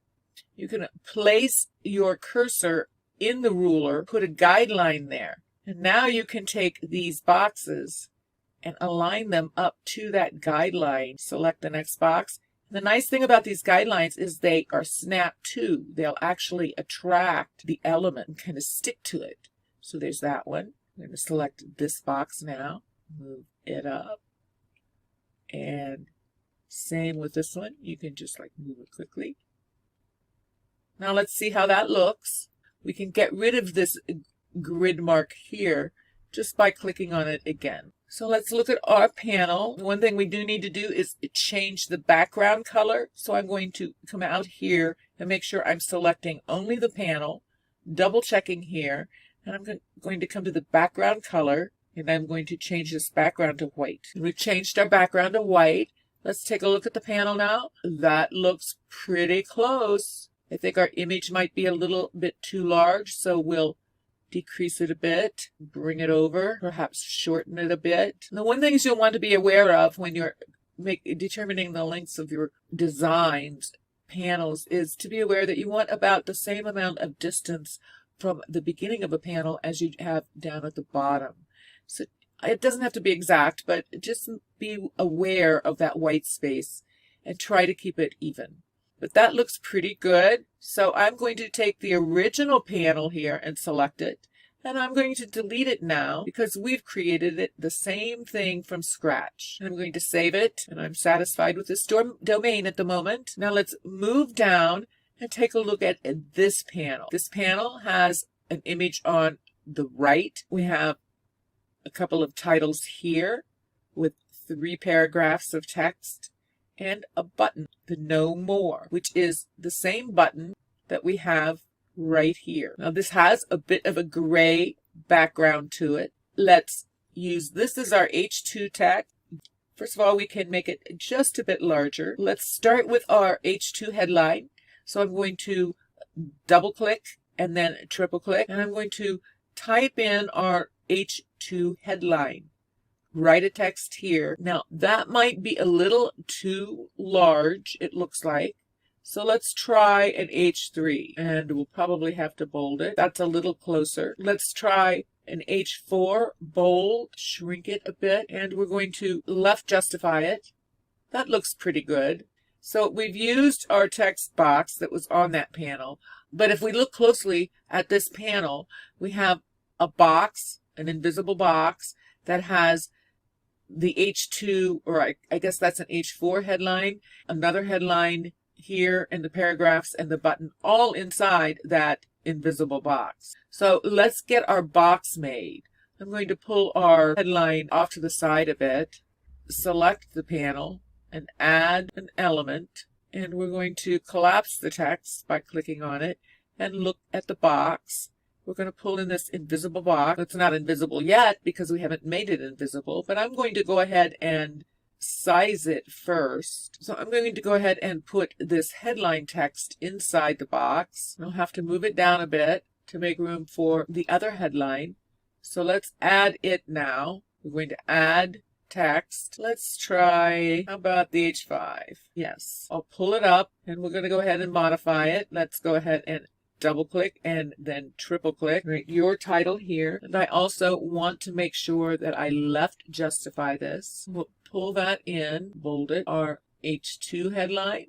So come here inside the box and add an element. We're adding some more text, this time the paragraph. Here's our paragraph. I copied the text out of our paragraph, and I'm going to double click and then triple click and paste it into the text field. Let's move this down a bit, and we can move that inside and open that text box up a bit. Reposition the text. I can always make my invisible box a little bit larger if I need to, and I think I will. Just a hair larger, but I want to make sure that I have my text aligned the way I want. That looks pretty good. So I'm going to select the box now, and I'm going to come to the border settings, and I'm going to choose no border. That removes the purple border, and my box looks complete. That looks really good.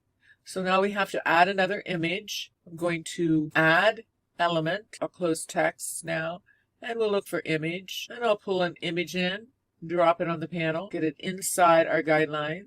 Make sure I select the image, come to General Settings, change the image, and here's the image we're looking for, so I'll select it and save it. We have our image.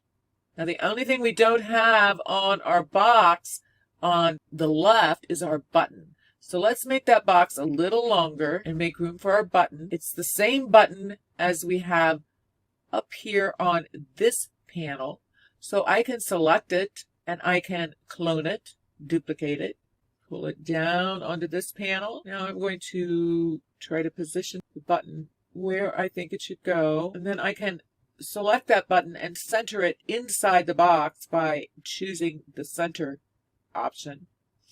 Now let me scroll down and take a look at the length of my banner.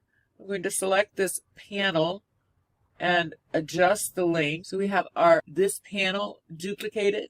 So let's remove the one we just made a copy of, and we're moving right along, reproducing this website with just blank panels. So let's not forget to save. We've done a good bit. Let's move down the page and work on this next panel. The first thing we need to do is select this blank panel below it, change the background right here. We need to find our background image. So change image, and I believe this is our image for the background.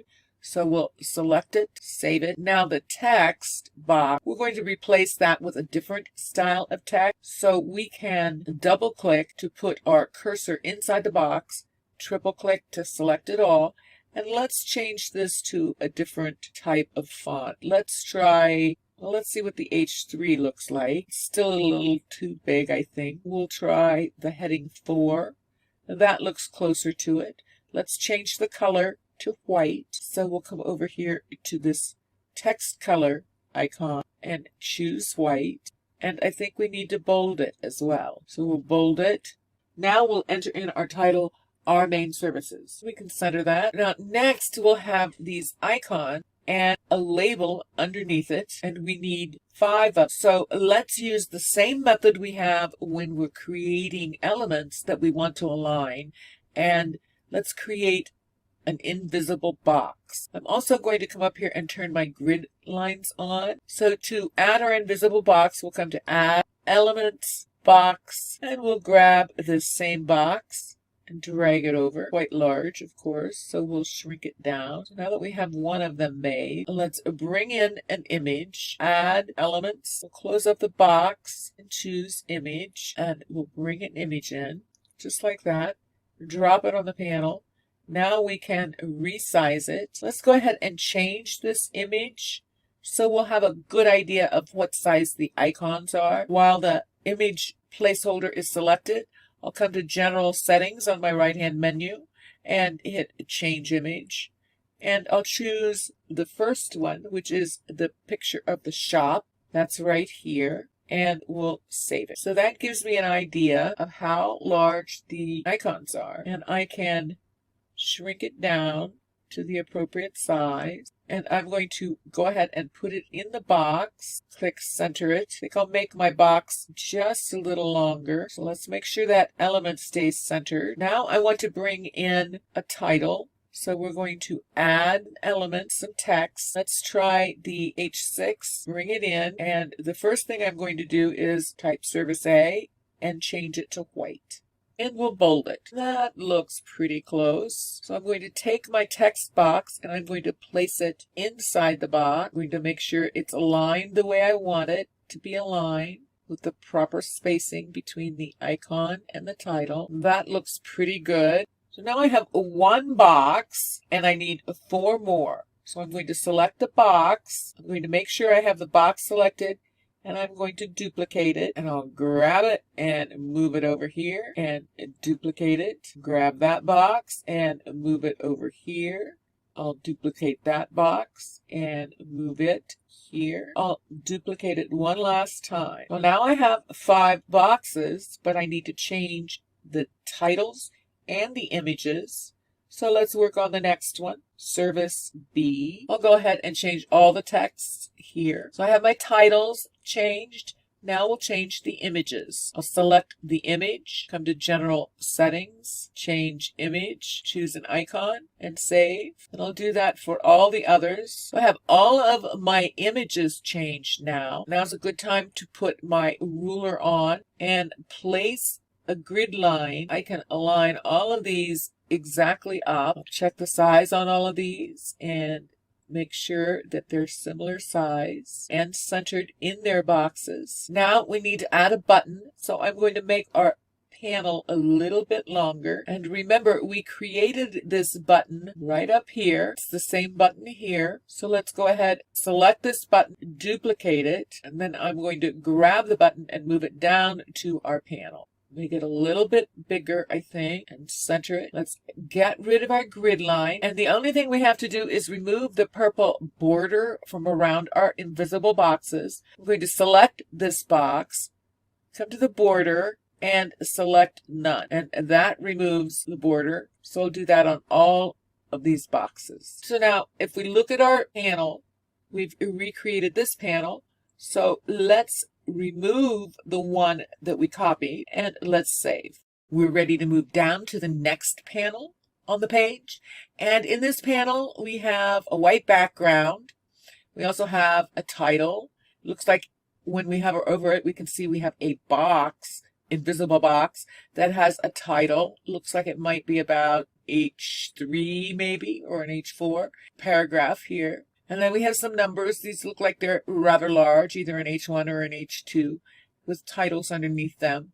And those are grouped together, 4 of them. So let's build this panel. Let's move down here to our blank one. The first thing we'll do is change the background color. So we'll choose General Colors, Background Color. We're going to change this to white. Now let's remove this text box, bring in a couple of boxes. We'll add element box, bring in our transparent box. I think I'm going to make sure I have my grid lines on. So let's roughly get the width of it. I'll go ahead and center it just to judge it. Yes, that looks good. And I'm going to duplicate it. Next, I'll change the border. So I've selected the box. We're going to find the border. We're going to switch this to 0. None. There's our invisible box. Now I know we need 2 of those. So I'm going to go ahead and duplicate it now and move one down. We'll take the top one and move it down here. Let's bring in our text for We Are Awesome at Our Work. So we're going to add an element text. Let's try an H5. Drop it. I'm going to double click. Then I'm going to make sure I have all the text selected. Enter our title, and I'm going to bold it. And then I'm going to expand this text field so it's all on one line. Move it to the top of my invisible box and center it by clicking on the center icon. The size may be a little different, but I think it's okay. I think this will work. Next, we'll bring in our paragraph. I'm going to go ahead and select this so I can have the text, copy it to my clipboard. Now I'm going to come back down here, add an element, text element. Let's add the paragraph into the box. I'll double click and then triple click, and I'm going to paste the text that's on my clipboard into the text field. So I'm going to use Control V. I'm going to use the quick keys Control A to select all the text. I'm on a PC. If you're using a Mac, you'll want to use Command instead of Control on those quick key combinations. But I've selected all of the text here, and now I'm going to center justify it. And we'll go ahead and open this text bar up enough until we can get just 2 lines. Let's see how that does.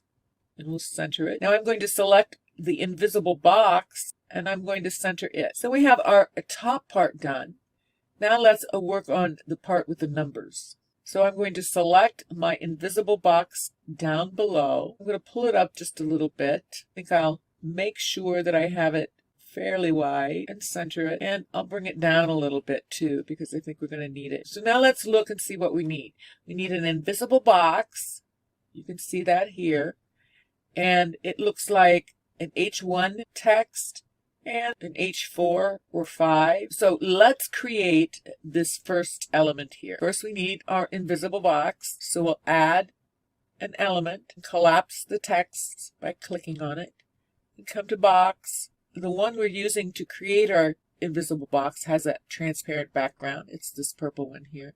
So let's bring it in, and we're going to change the size. I think that should cover it. So next we're going to add some text for these big numbers. Add elements, text. It's about the same size, so that works. And then I'm going to double click and then triple click or select it all. And our first number is 239. I'm going to enter 239 in the field, and I'm going to make sure it's center justified, and it is.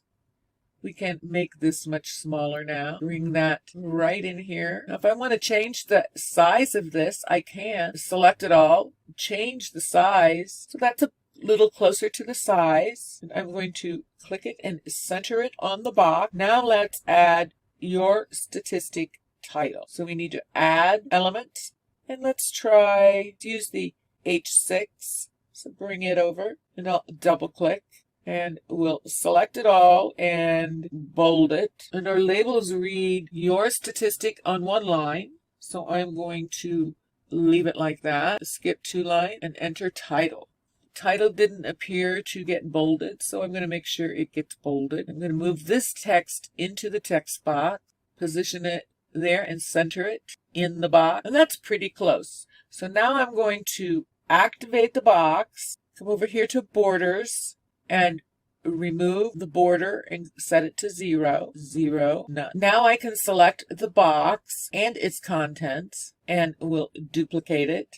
And let's pull it over here on this side. And let's change the numbers, a double click and then triple click, and change it to 100%. And then we'll go ahead and duplicate, pull that box over. I'll change the text in the text field. We still need one more box, so I'll duplicate it again. Now I can take this box and line it up and center it. And I think this headline here needs to be a little larger.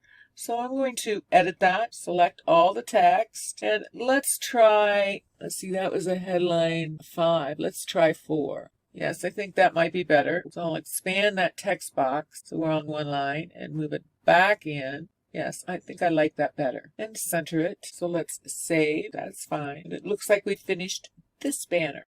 We're moving down to work on this testimonial panel here. So let's select the blank panel below it and make it a little longer. Let's take a look at this panel. We'll get rid of this text box here. Now we can see we need a box, this size of box. So we'll add elements, box, and we're going to grab that same box for our invisible boxes. Pull it down in there just so. Center it. And inside this box, it looks like we need the headline, maybe an H5 or H6, and a paragraph. So we'll add some text, add elements, go to text. Let's try the H5. So we'll pull it in. We'll also pull in a paragraph and that up. Now in our title on this banner, I'm going to highlight the text, replace the title, our clients say. This looks like it's bold. Paragraph, I'm just going to come up here and copy the text that's in that paragraph. Of course, you'd replace it with text that you want your paragraphs to say. And we'll highlight it and replace it. And I'm going to center justify it, center both of those elements, text boxes, inside the box. And now I'm going to select the box itself. I'm going to remove the size of the border. So I'll take that down to 0, choose none, and we have our text box done. Now we need another box, add element. This time we need a white box. Pull a box in. That looks like a white box, but we'll make sure we're going to make it the right shape, which is all rectangle. And I've selected the box now, so I can come over here to general settings, and I can click on general colors, and I'm going to set this box to white. So we have a white box now. And inside this white box, we're going to need an image, title, and a paragraph. So let's get our text in there. We'll add elements, text. Let's add the H6 at about halfway down. and we'll replace that text with client A, and I'll bold it. Now I'm going to shrink this text box down a bit, add text, and we're going to grab this paragraph field. I'll just grab the text out of one of our testimonials here. I'll copy it and I'll replace it in our text box that we just brought in, this paragraph box. So I'm going to select it all and paste it. Make it the appropriate size by narrowing it down. Looks like this might be set to italics. So I'm going to select it and choose italic, and we'll center it. That looks pretty good. It's not exactly what we have up there, but it's very close. Pull this title up for a moment and put that text box in our white box. Center it in the box. Bring my title down. Now I'm going to add an image.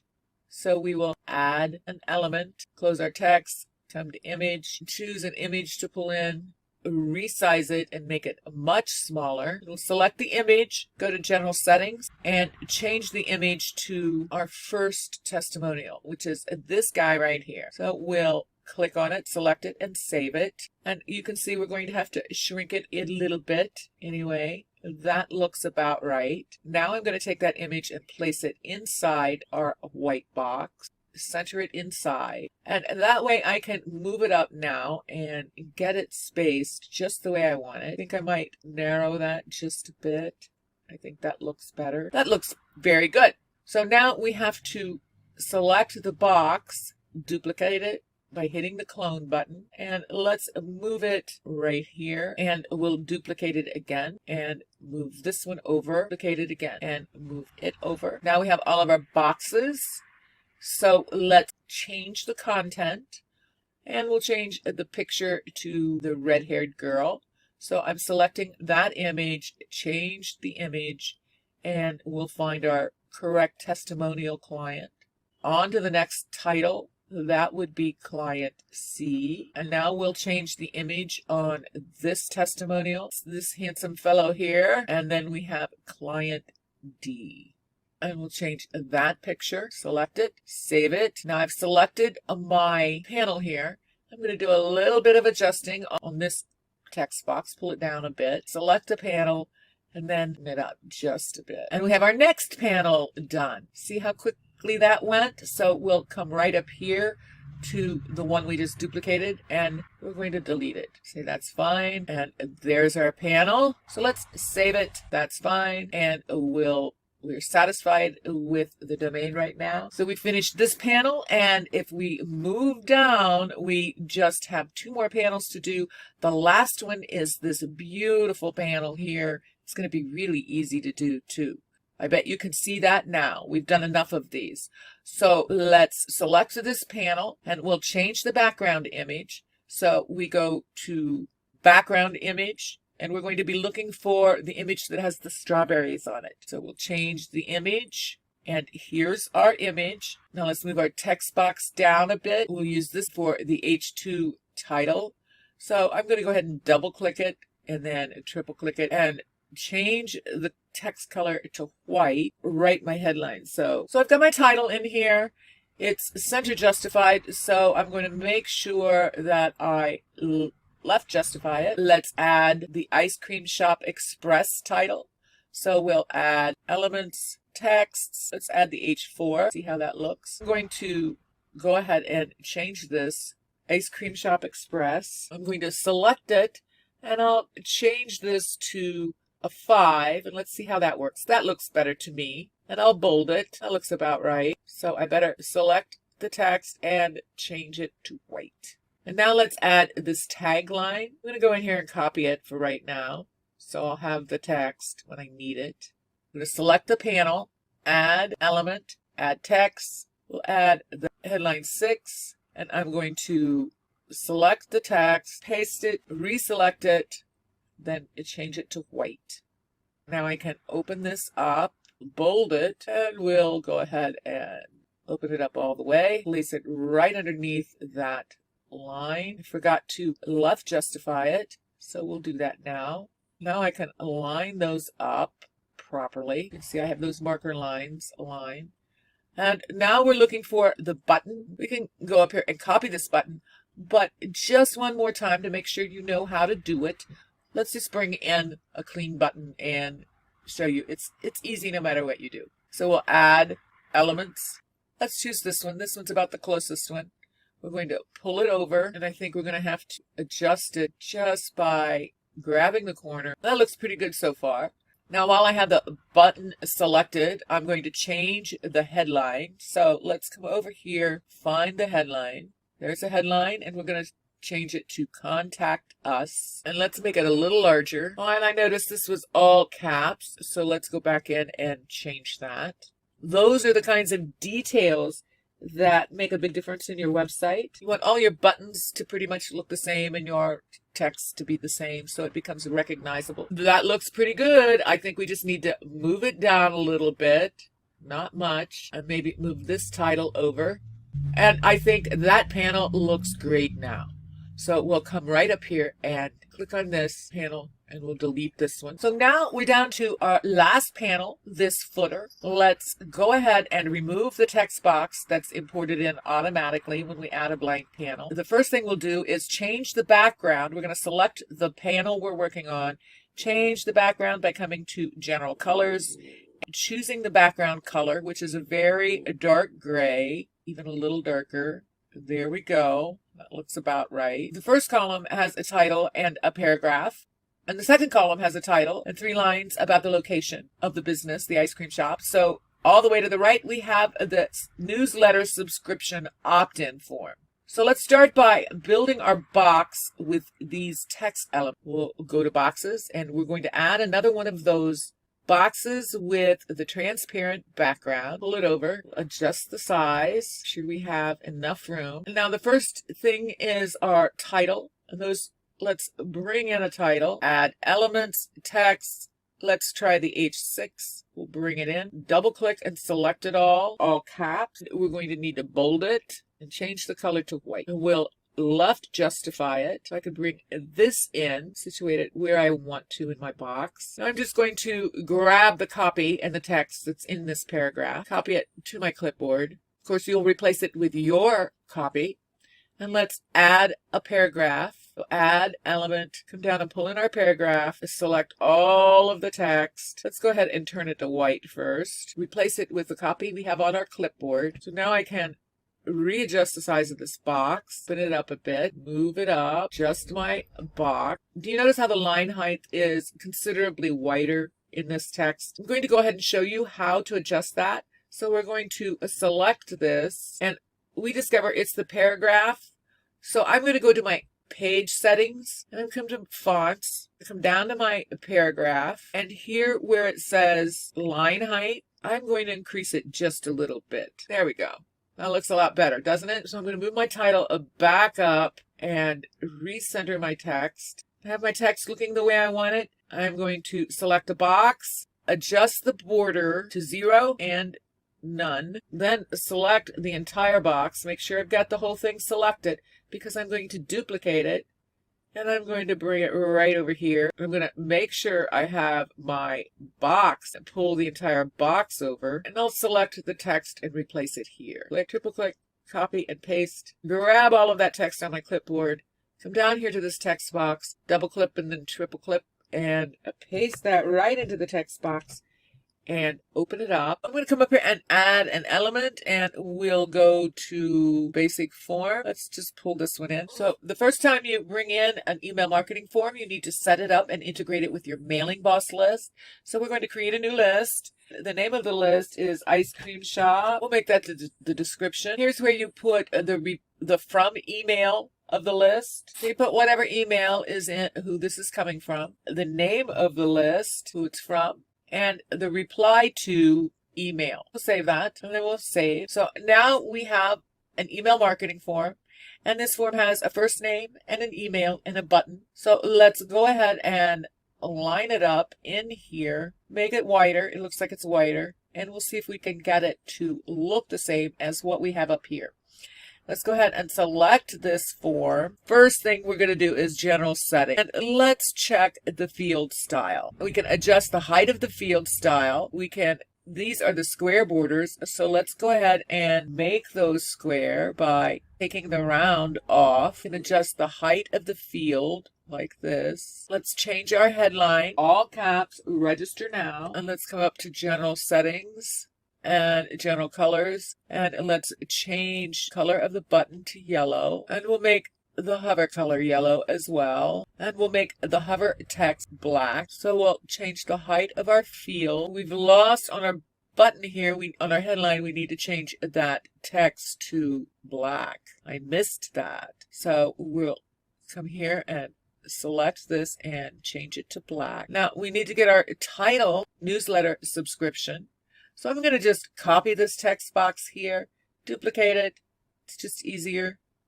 I'm going to bring it over here, put it inside the box, double click it, choose newsletter, pull it out on the one side. Now I can bring my form up and I can shorten my box a bit. I'll go ahead and bring these boxes up and make sure everybody's lined up properly. That looks pretty good. And here's our footer. We're going to talk more about header and footers in another video, but I wanted to show you how you build it element by element. We're going to remove this footer now that we no longer need it, throw it in the trash can. And let's take a look now. We've done it. Look at that. The only thing I want to do is change the background of this last footer panel and change it to a black because I want it to match the top. So I'm going to select the footer and we'll go to general colors, and here where it says background color, I'll select that and make sure I have that zeros in there. That's the hexagon for pure black. And we have it matching our header now. I'll also want to take this border off of my newsletter subscription form. So I'll select it, come down to border, decrease the border to 0, and select none. We are finished. So let's save it. Click that's fine. And we're not going to connect a domain right now. But let's take a look at our work. We have built each one of these panels starting with a blank panel. Step by step. Let's take another quick look. Make sure everything is looking good. It's looking great. Oh my goodness, I think we've done it. That's how you build the ice cream website panel by panel using blank panels. A few more things to cover. So we're going to wrap up this video, but we covered a lot. We took each one of these panels and broke it down and recreated them in this training video, so you can see how easy it is to build anything with the amazing Cheetah Builder. So I'll see you in the next video.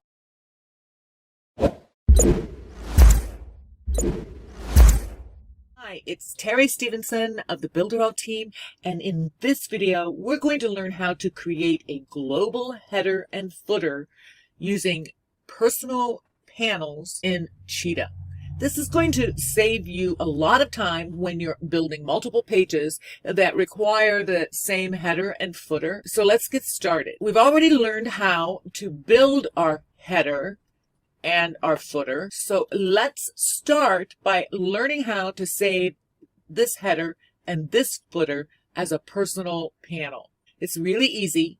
We're going to select the header and scroll all the way down to the bottom under Advanced, and go ahead and scroll down some more, and you'll see Save Element and a big red button that says Save as Personal Element. So let's name this header, and we'll call it Ice Cream Header. Save. It says it's saved our element. Now let's go down to the footer, and let's save this as a personal footer.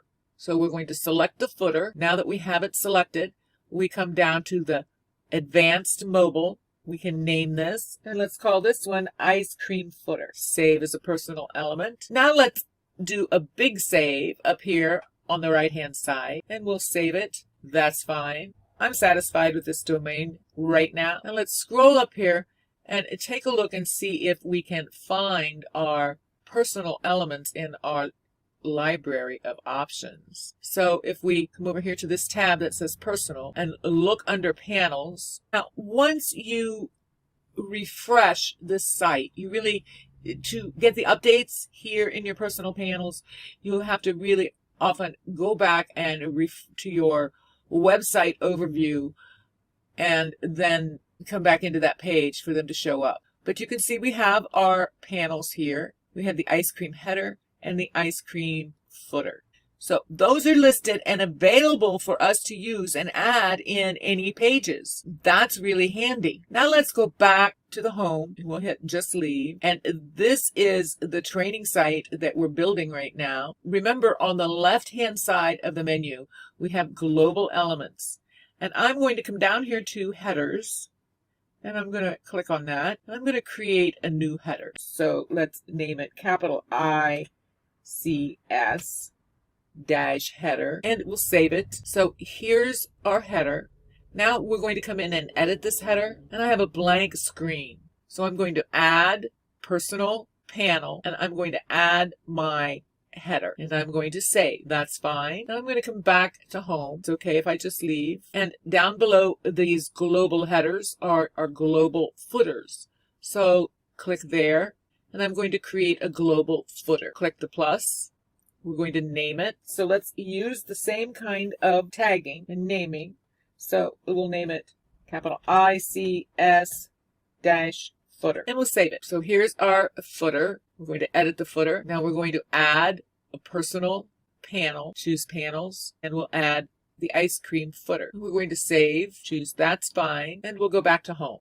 So here we are on the website overview page. And if you look in our global elements, you'll see that we have our header and our footer. Let's go back to my pages. And that's how you create the global headers and footers that you can use on your pages. If you'll notice, come to the thank you page, we can go to the settings, and header settings, we can choose from all of my global headers. Here's my ice cream shop header, and we can create a mobile version just for mobile and save it and choose that there. Now we haven't created that mobile version yet, but this is one of the advantages. You can use a header, one header for your desktop and another for your mobile devices, and same with footers.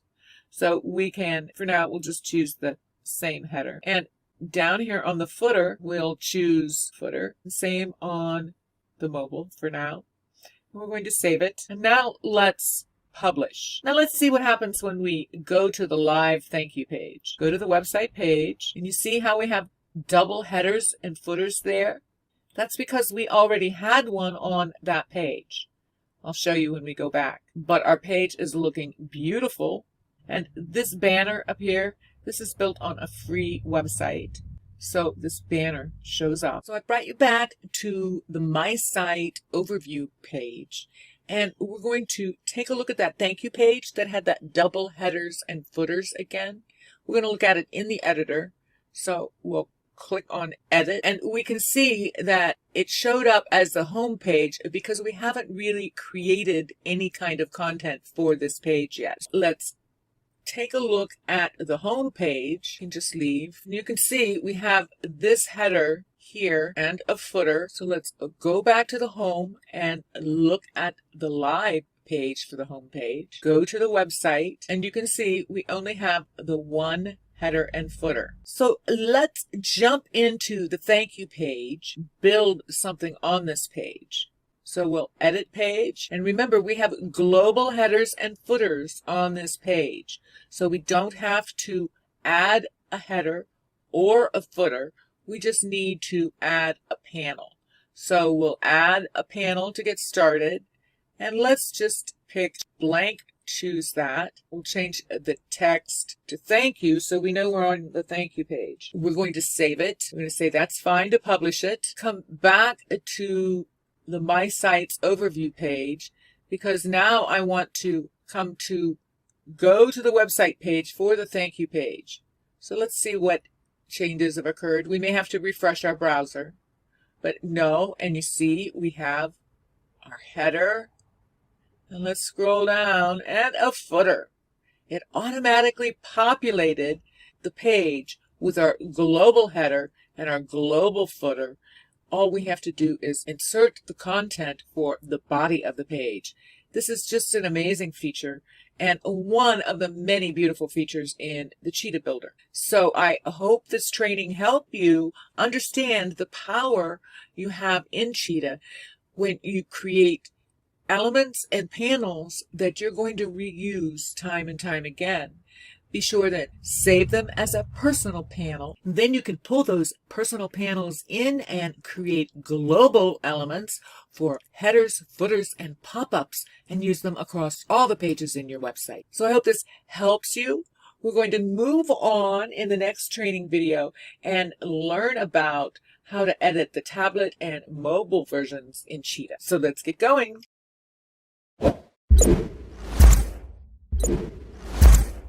Hi, it's Terry Stevenson of the Builderall team, and in this video, we're going to learn all about editing the mobile and the tablet version in the Cheetah Builder. Here we are in the Cheetah Builder, and this is the desktop version, and we've done a beautiful job. The website looks wonderful.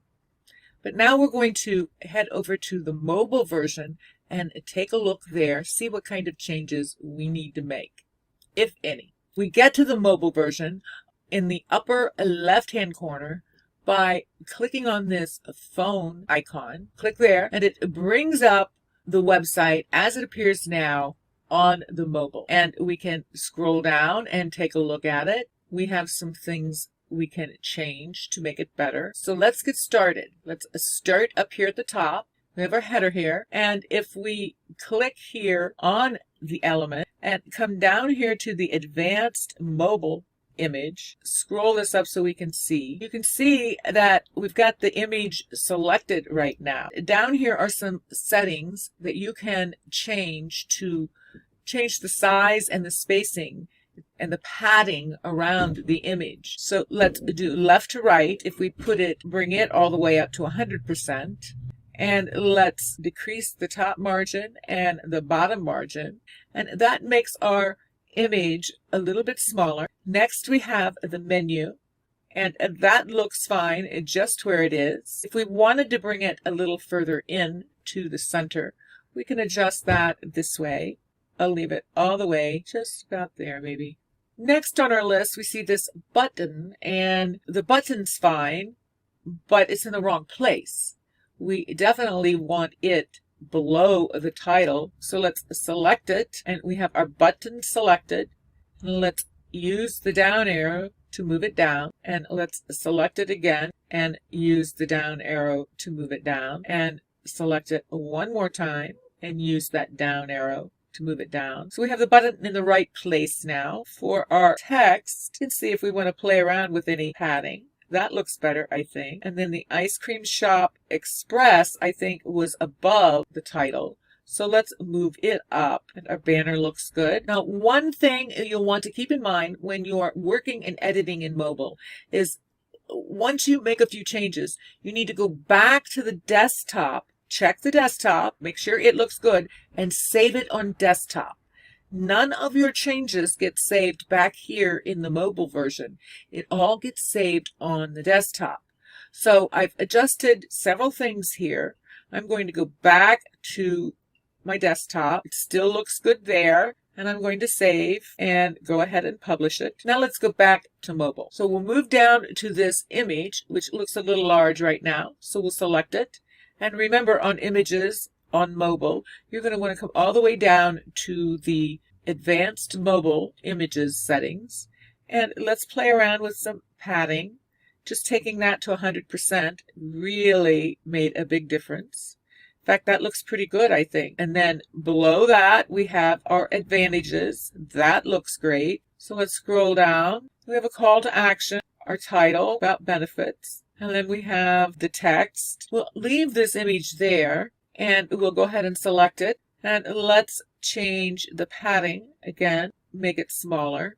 Maybe not that small. Let's take it down to about there. That looks good. So again, let's go back to the desktop, save, that's fine, to publish it. And now come back to mobile. And let's scroll down. That all looks good. These images are a bit big. So let's go ahead and change the padding on those. Take them to the 100% as well. This title needs to be above the icons, so let's move them up. Now we've changed several images there, so I'm going to save it again in desktop. I just noticed that we really need to make these boxes a little longer.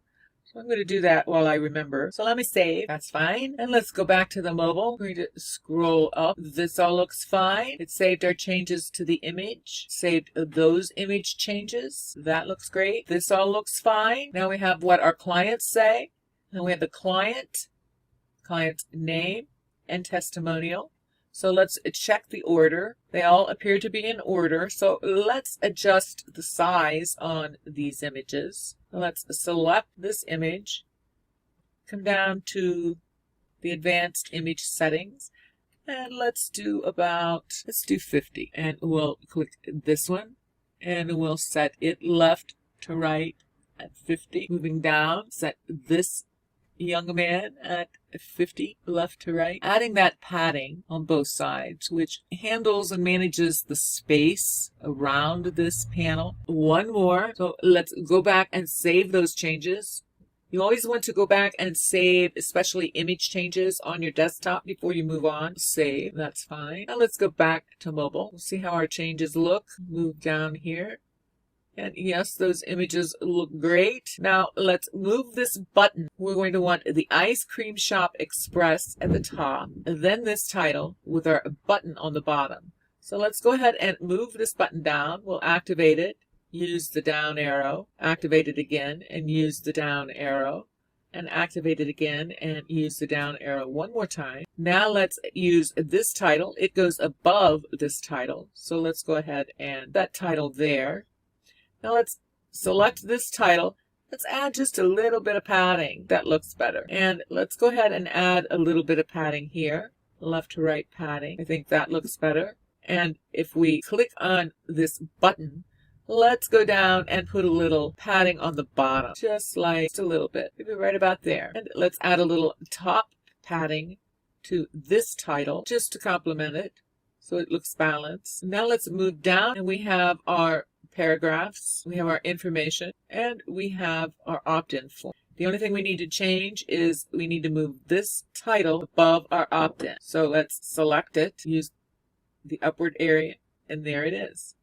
So we'll check the mobile. It looks pretty good. We'll go back to desktop. We're going to save it. So now we have our desktop looking good. We have our mobile looking good. Let's take a look at the tablet version. So we're going to need to adjust this image size. That looks like that's as small as it'll go. The menu, that looks pretty good. We have our title, and that looks pretty good. Let's adjust this menu. We go to the maximum width on the tablet, and let's make that smaller. That looks reasonable. We can do the same with this logo up here. We're going to choose a maximum width and decrease that a bit. Now if we come down here now, we can make sure our bottom and top positions are set on 0, and they are. We have our banner, we have our button. This looks fine. Let's move down. This looks fine. Down here we're going to have to change the size of these images. So let's go ahead and select it. We're going to come up to maximum width on tablet, and let's set that on 300. So we'll select this one, select that one on 300, select the next one down, that one on 300, choose the next icon, got that at the right size, and we'll choose this one, the last one. Now we can choose the maximum width and decrease that on the tablet to make it look more appropriate. So that looks pretty good. That panel looks good. Let's go back and save this on desktop, just like we did on mobile. Save, and that's fine. So let's go back to tablet, and it saved our changes. So we're going to need to adjust the size of these images, I think. We don't need them that large. So let's select it. And the minimum size on tablet we'll decrease down to, let's do that at 300 as well. Set all of these images at 300. And I'll be back. So I've set our images on our testimonials to 300. So we'll go back to the desktop and save it. Save, choose that's fine, and go back to the tablet. We'll move down and take a look at this banner. We have our titles in the right place. We have a nice big yellow button. I think I like it like that. So let's move down and look at our footer. And our footer has everything in the right place. So when we look at our tablet version, It looks great to me. So let's go back one more time. Check on the mobile version. Make sure everything looks great there. Beautiful. We'll go back to desktop. And just to be certain, we're going to save it one more time because save is our friend. Now let's go to the home page up here of our website overview. We're going to just leave because we're going to come to the left-hand side here. And we're going to go to the website. It should take us to the home page. And this is the live version. So let's click there. And this is a free account. So we have a Builderall banner at the top. There's our header. It's looking good on desktop. It looks beautiful. And we've optimized this for a tablet and mobile. The Cheetah Builder is probably one of the easiest builders you can find to build beautiful websites very quickly when it comes to editing them for your tablets and your mobile devices.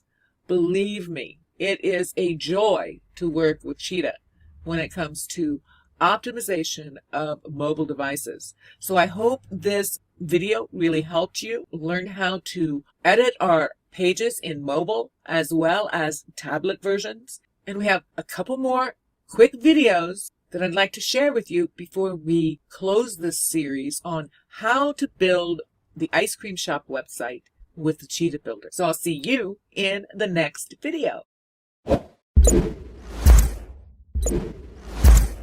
Hi, it's Terry Stevenson of the Builderall team, and I'm here on our website that we just built together, the ice cream shop website.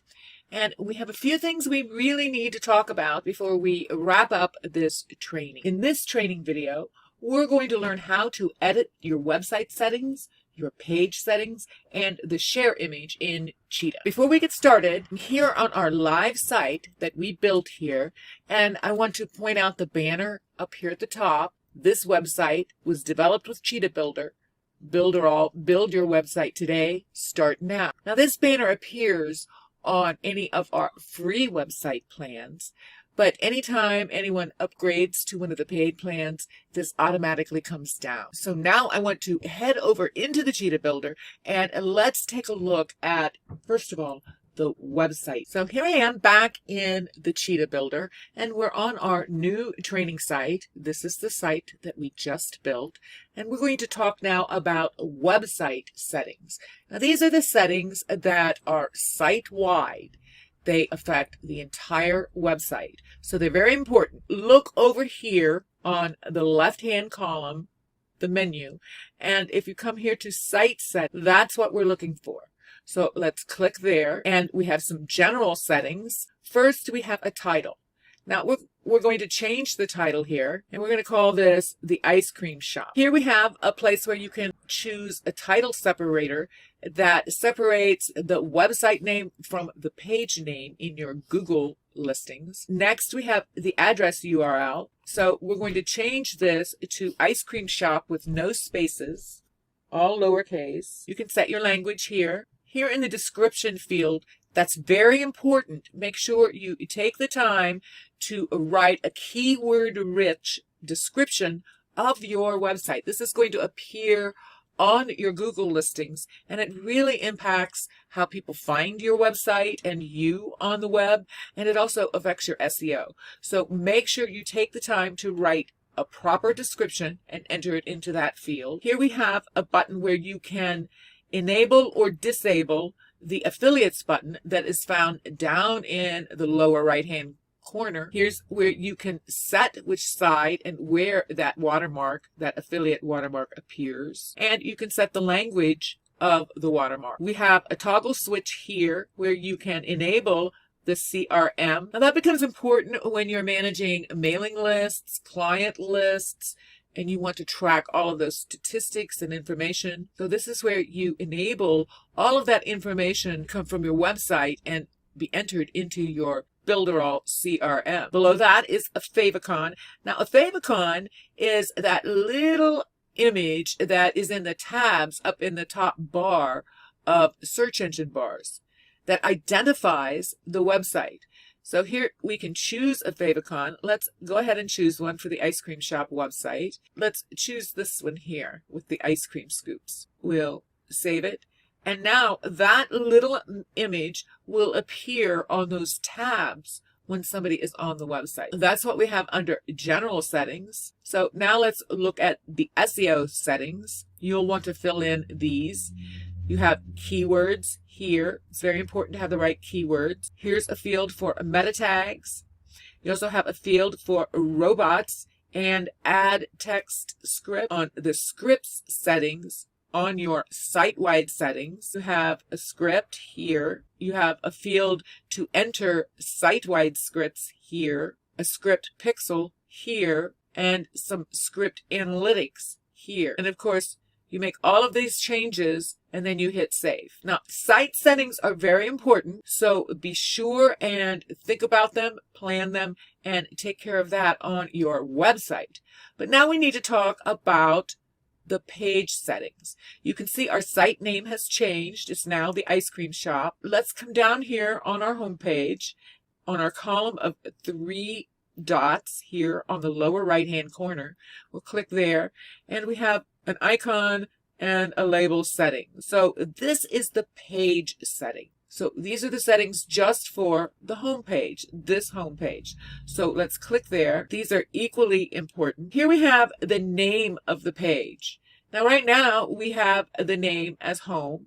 We could change it, and let's say we wanted it all capital letters, we could change it to home. We could also change it to ice cream shop, but I think I'll leave it on home. Then we want the address URL, so we'll leave that on home, or we can do ice cream shop as the address, especially if we're going to connect a domain that's icecreamshop.com or something like that. And then we'll want to make sure our titles are the same. And you'll put a description for this page here. Again, you'll want to use your keywords and make something appealing for Google as well as your visitors. Moving down your page settings card, you have an integration key here.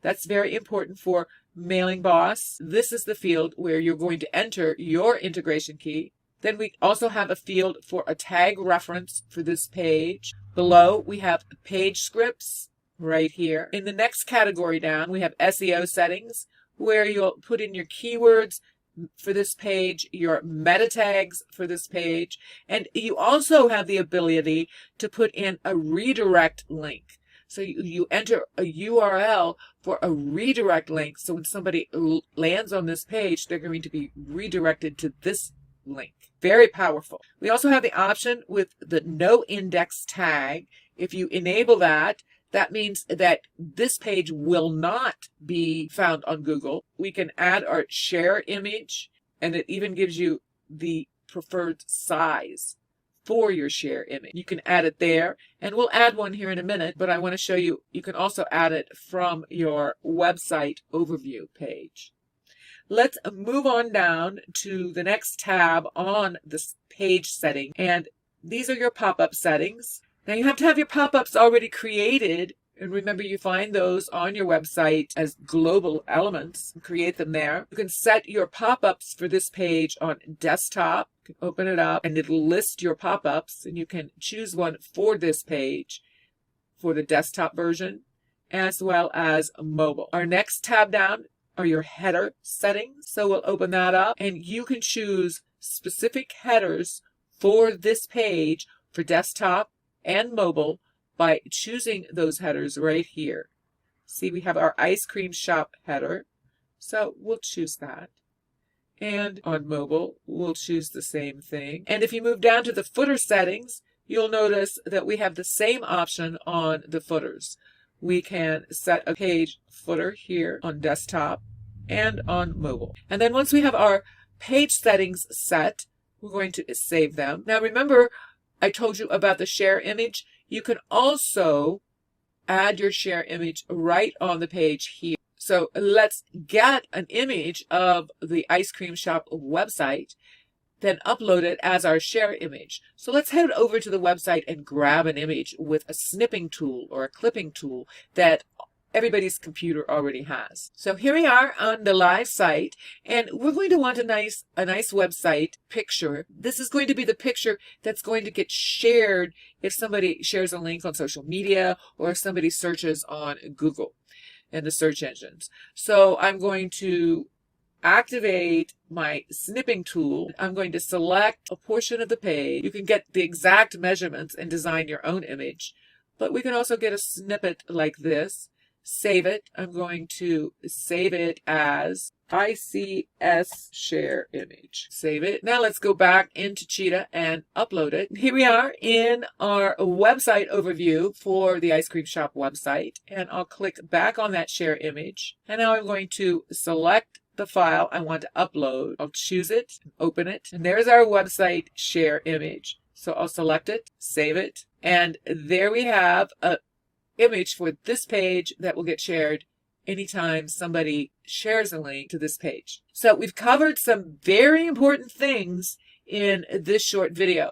We've talked about your site settings. They're very important. You're going to want to pay attention to make sure everything's filled out and getting your keywords filled in, your descriptions, all those things that help you rank better on the search engines. We also talked about your page settings, which are here, where you can set the individual settings for all of your individual pages. And we also talked about how to upload a share image. So I'll see you in the next final video of this training series.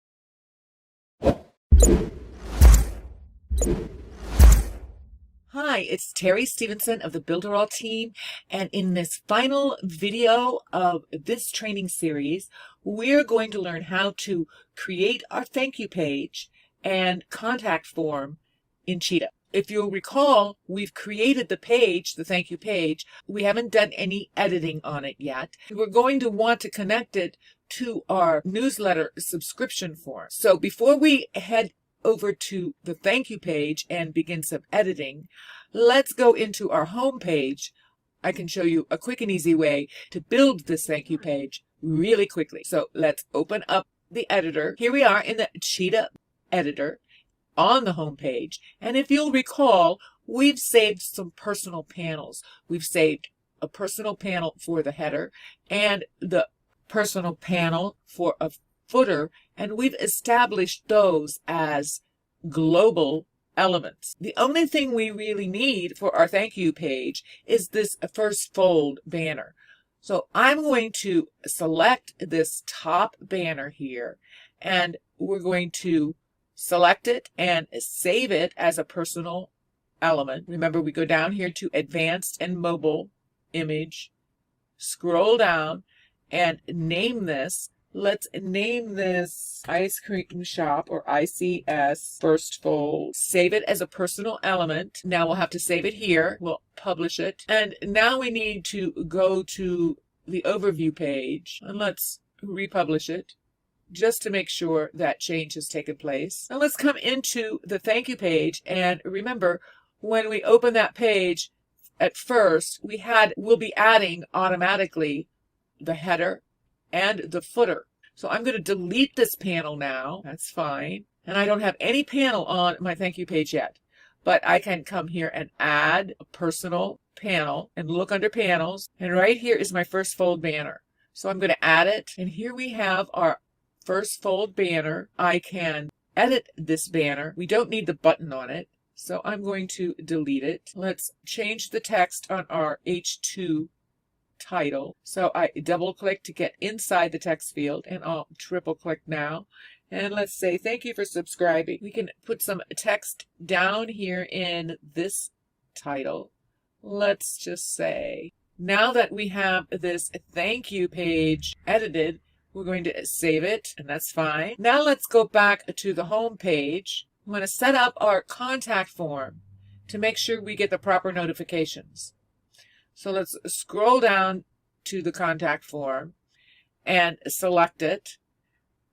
And we're going to click on settings. And that pops up a card where we can make sure all of our settings are set up for this contact form to go to the right place. First of all, we have the email receiver. This is who's going to get this message. not who it's from or who's sending a message out, but if you have somebody contacting you on your website or subscribing, who gets the alert. So I'm just going to put in a website, a name in here, and it's terrystevenson.com. And you're going to want to fill out your subject field with something that's going to remind you of where this lead is coming from, because that's what this is. This is an alert that you're getting a lead for your business. I generally always mention the website or the promotion or whatever. For this one, I would name it perhaps ice cream shop website. And I'll know that this contact came from the ice cream shop website. So let's fill that in here. Down here, the next is a redirect URL after the submit page. Now, this is the link that your visitor is going to be sent to as soon as they submit their registration. So what we need here is the address of our thank you page, because we want them to go to the thank you page. So let's go get that address. Now we can find that URL by coming to the thank you page. We've published this, so I can come down here on the right-hand lower corner and go to the live website page. Now I'm going to copy the full URL in the search bar. I'm going to copy it to my clipboard and go back into the editor. Here I am back in the editor on the card we're filling out. It's asking for the redirect, the thank you page URL. So I'll put my cursor in there and paste that link right in there. Moving down the card, here's where you're going to set your success and errors message. So when the message is sent and they submit the message to you, they'll receive this message. So I just typed in a short message. Thanks for your interest. Your message has been sent. Now down in this field, that is required message. That is the message they'll get if they forget to fill out a field that is required. So I'll just write, please fill out required fields. Once we have these set, this is on your email tab. Let's go over to the fields. We already have the fields set in this.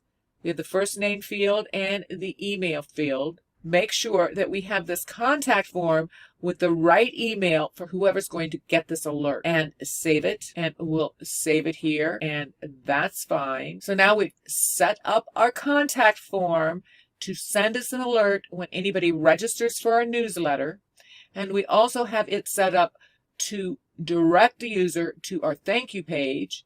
Let's take a look at that. So that's what it looks like in the builder. Let's look and see what it looks like live. We'll come here, go to the website page, and you see we have our header and our footer, and we have the right panel on our thank you page. So it's all working properly, and it was very quickly done because we could pull in those personal panels and use them throughout all the pages of our website. So we've learned a lot in this training series. We've built this ice cream shop website 3 different ways. We've built it using a full page template. We've also built it by pulling in the pre-made panels and building all of the panels with those wonderful options in the Builderall Cheetah Builder. And then we also learned to build it by using blank panels and recreated each panel step by step. I hope you've learned a lot, and I really hope that this helps you gain some confidence to get in there and really build something amazing every day in the Cheetah Builder.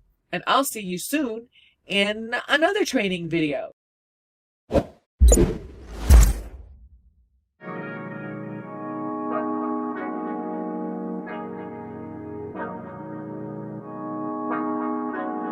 Look, hey, they designed a platform for you all. What you want, what you need is Builderall. Build it up, we just answering your call. We're the one-stop shop if your back's against the wall.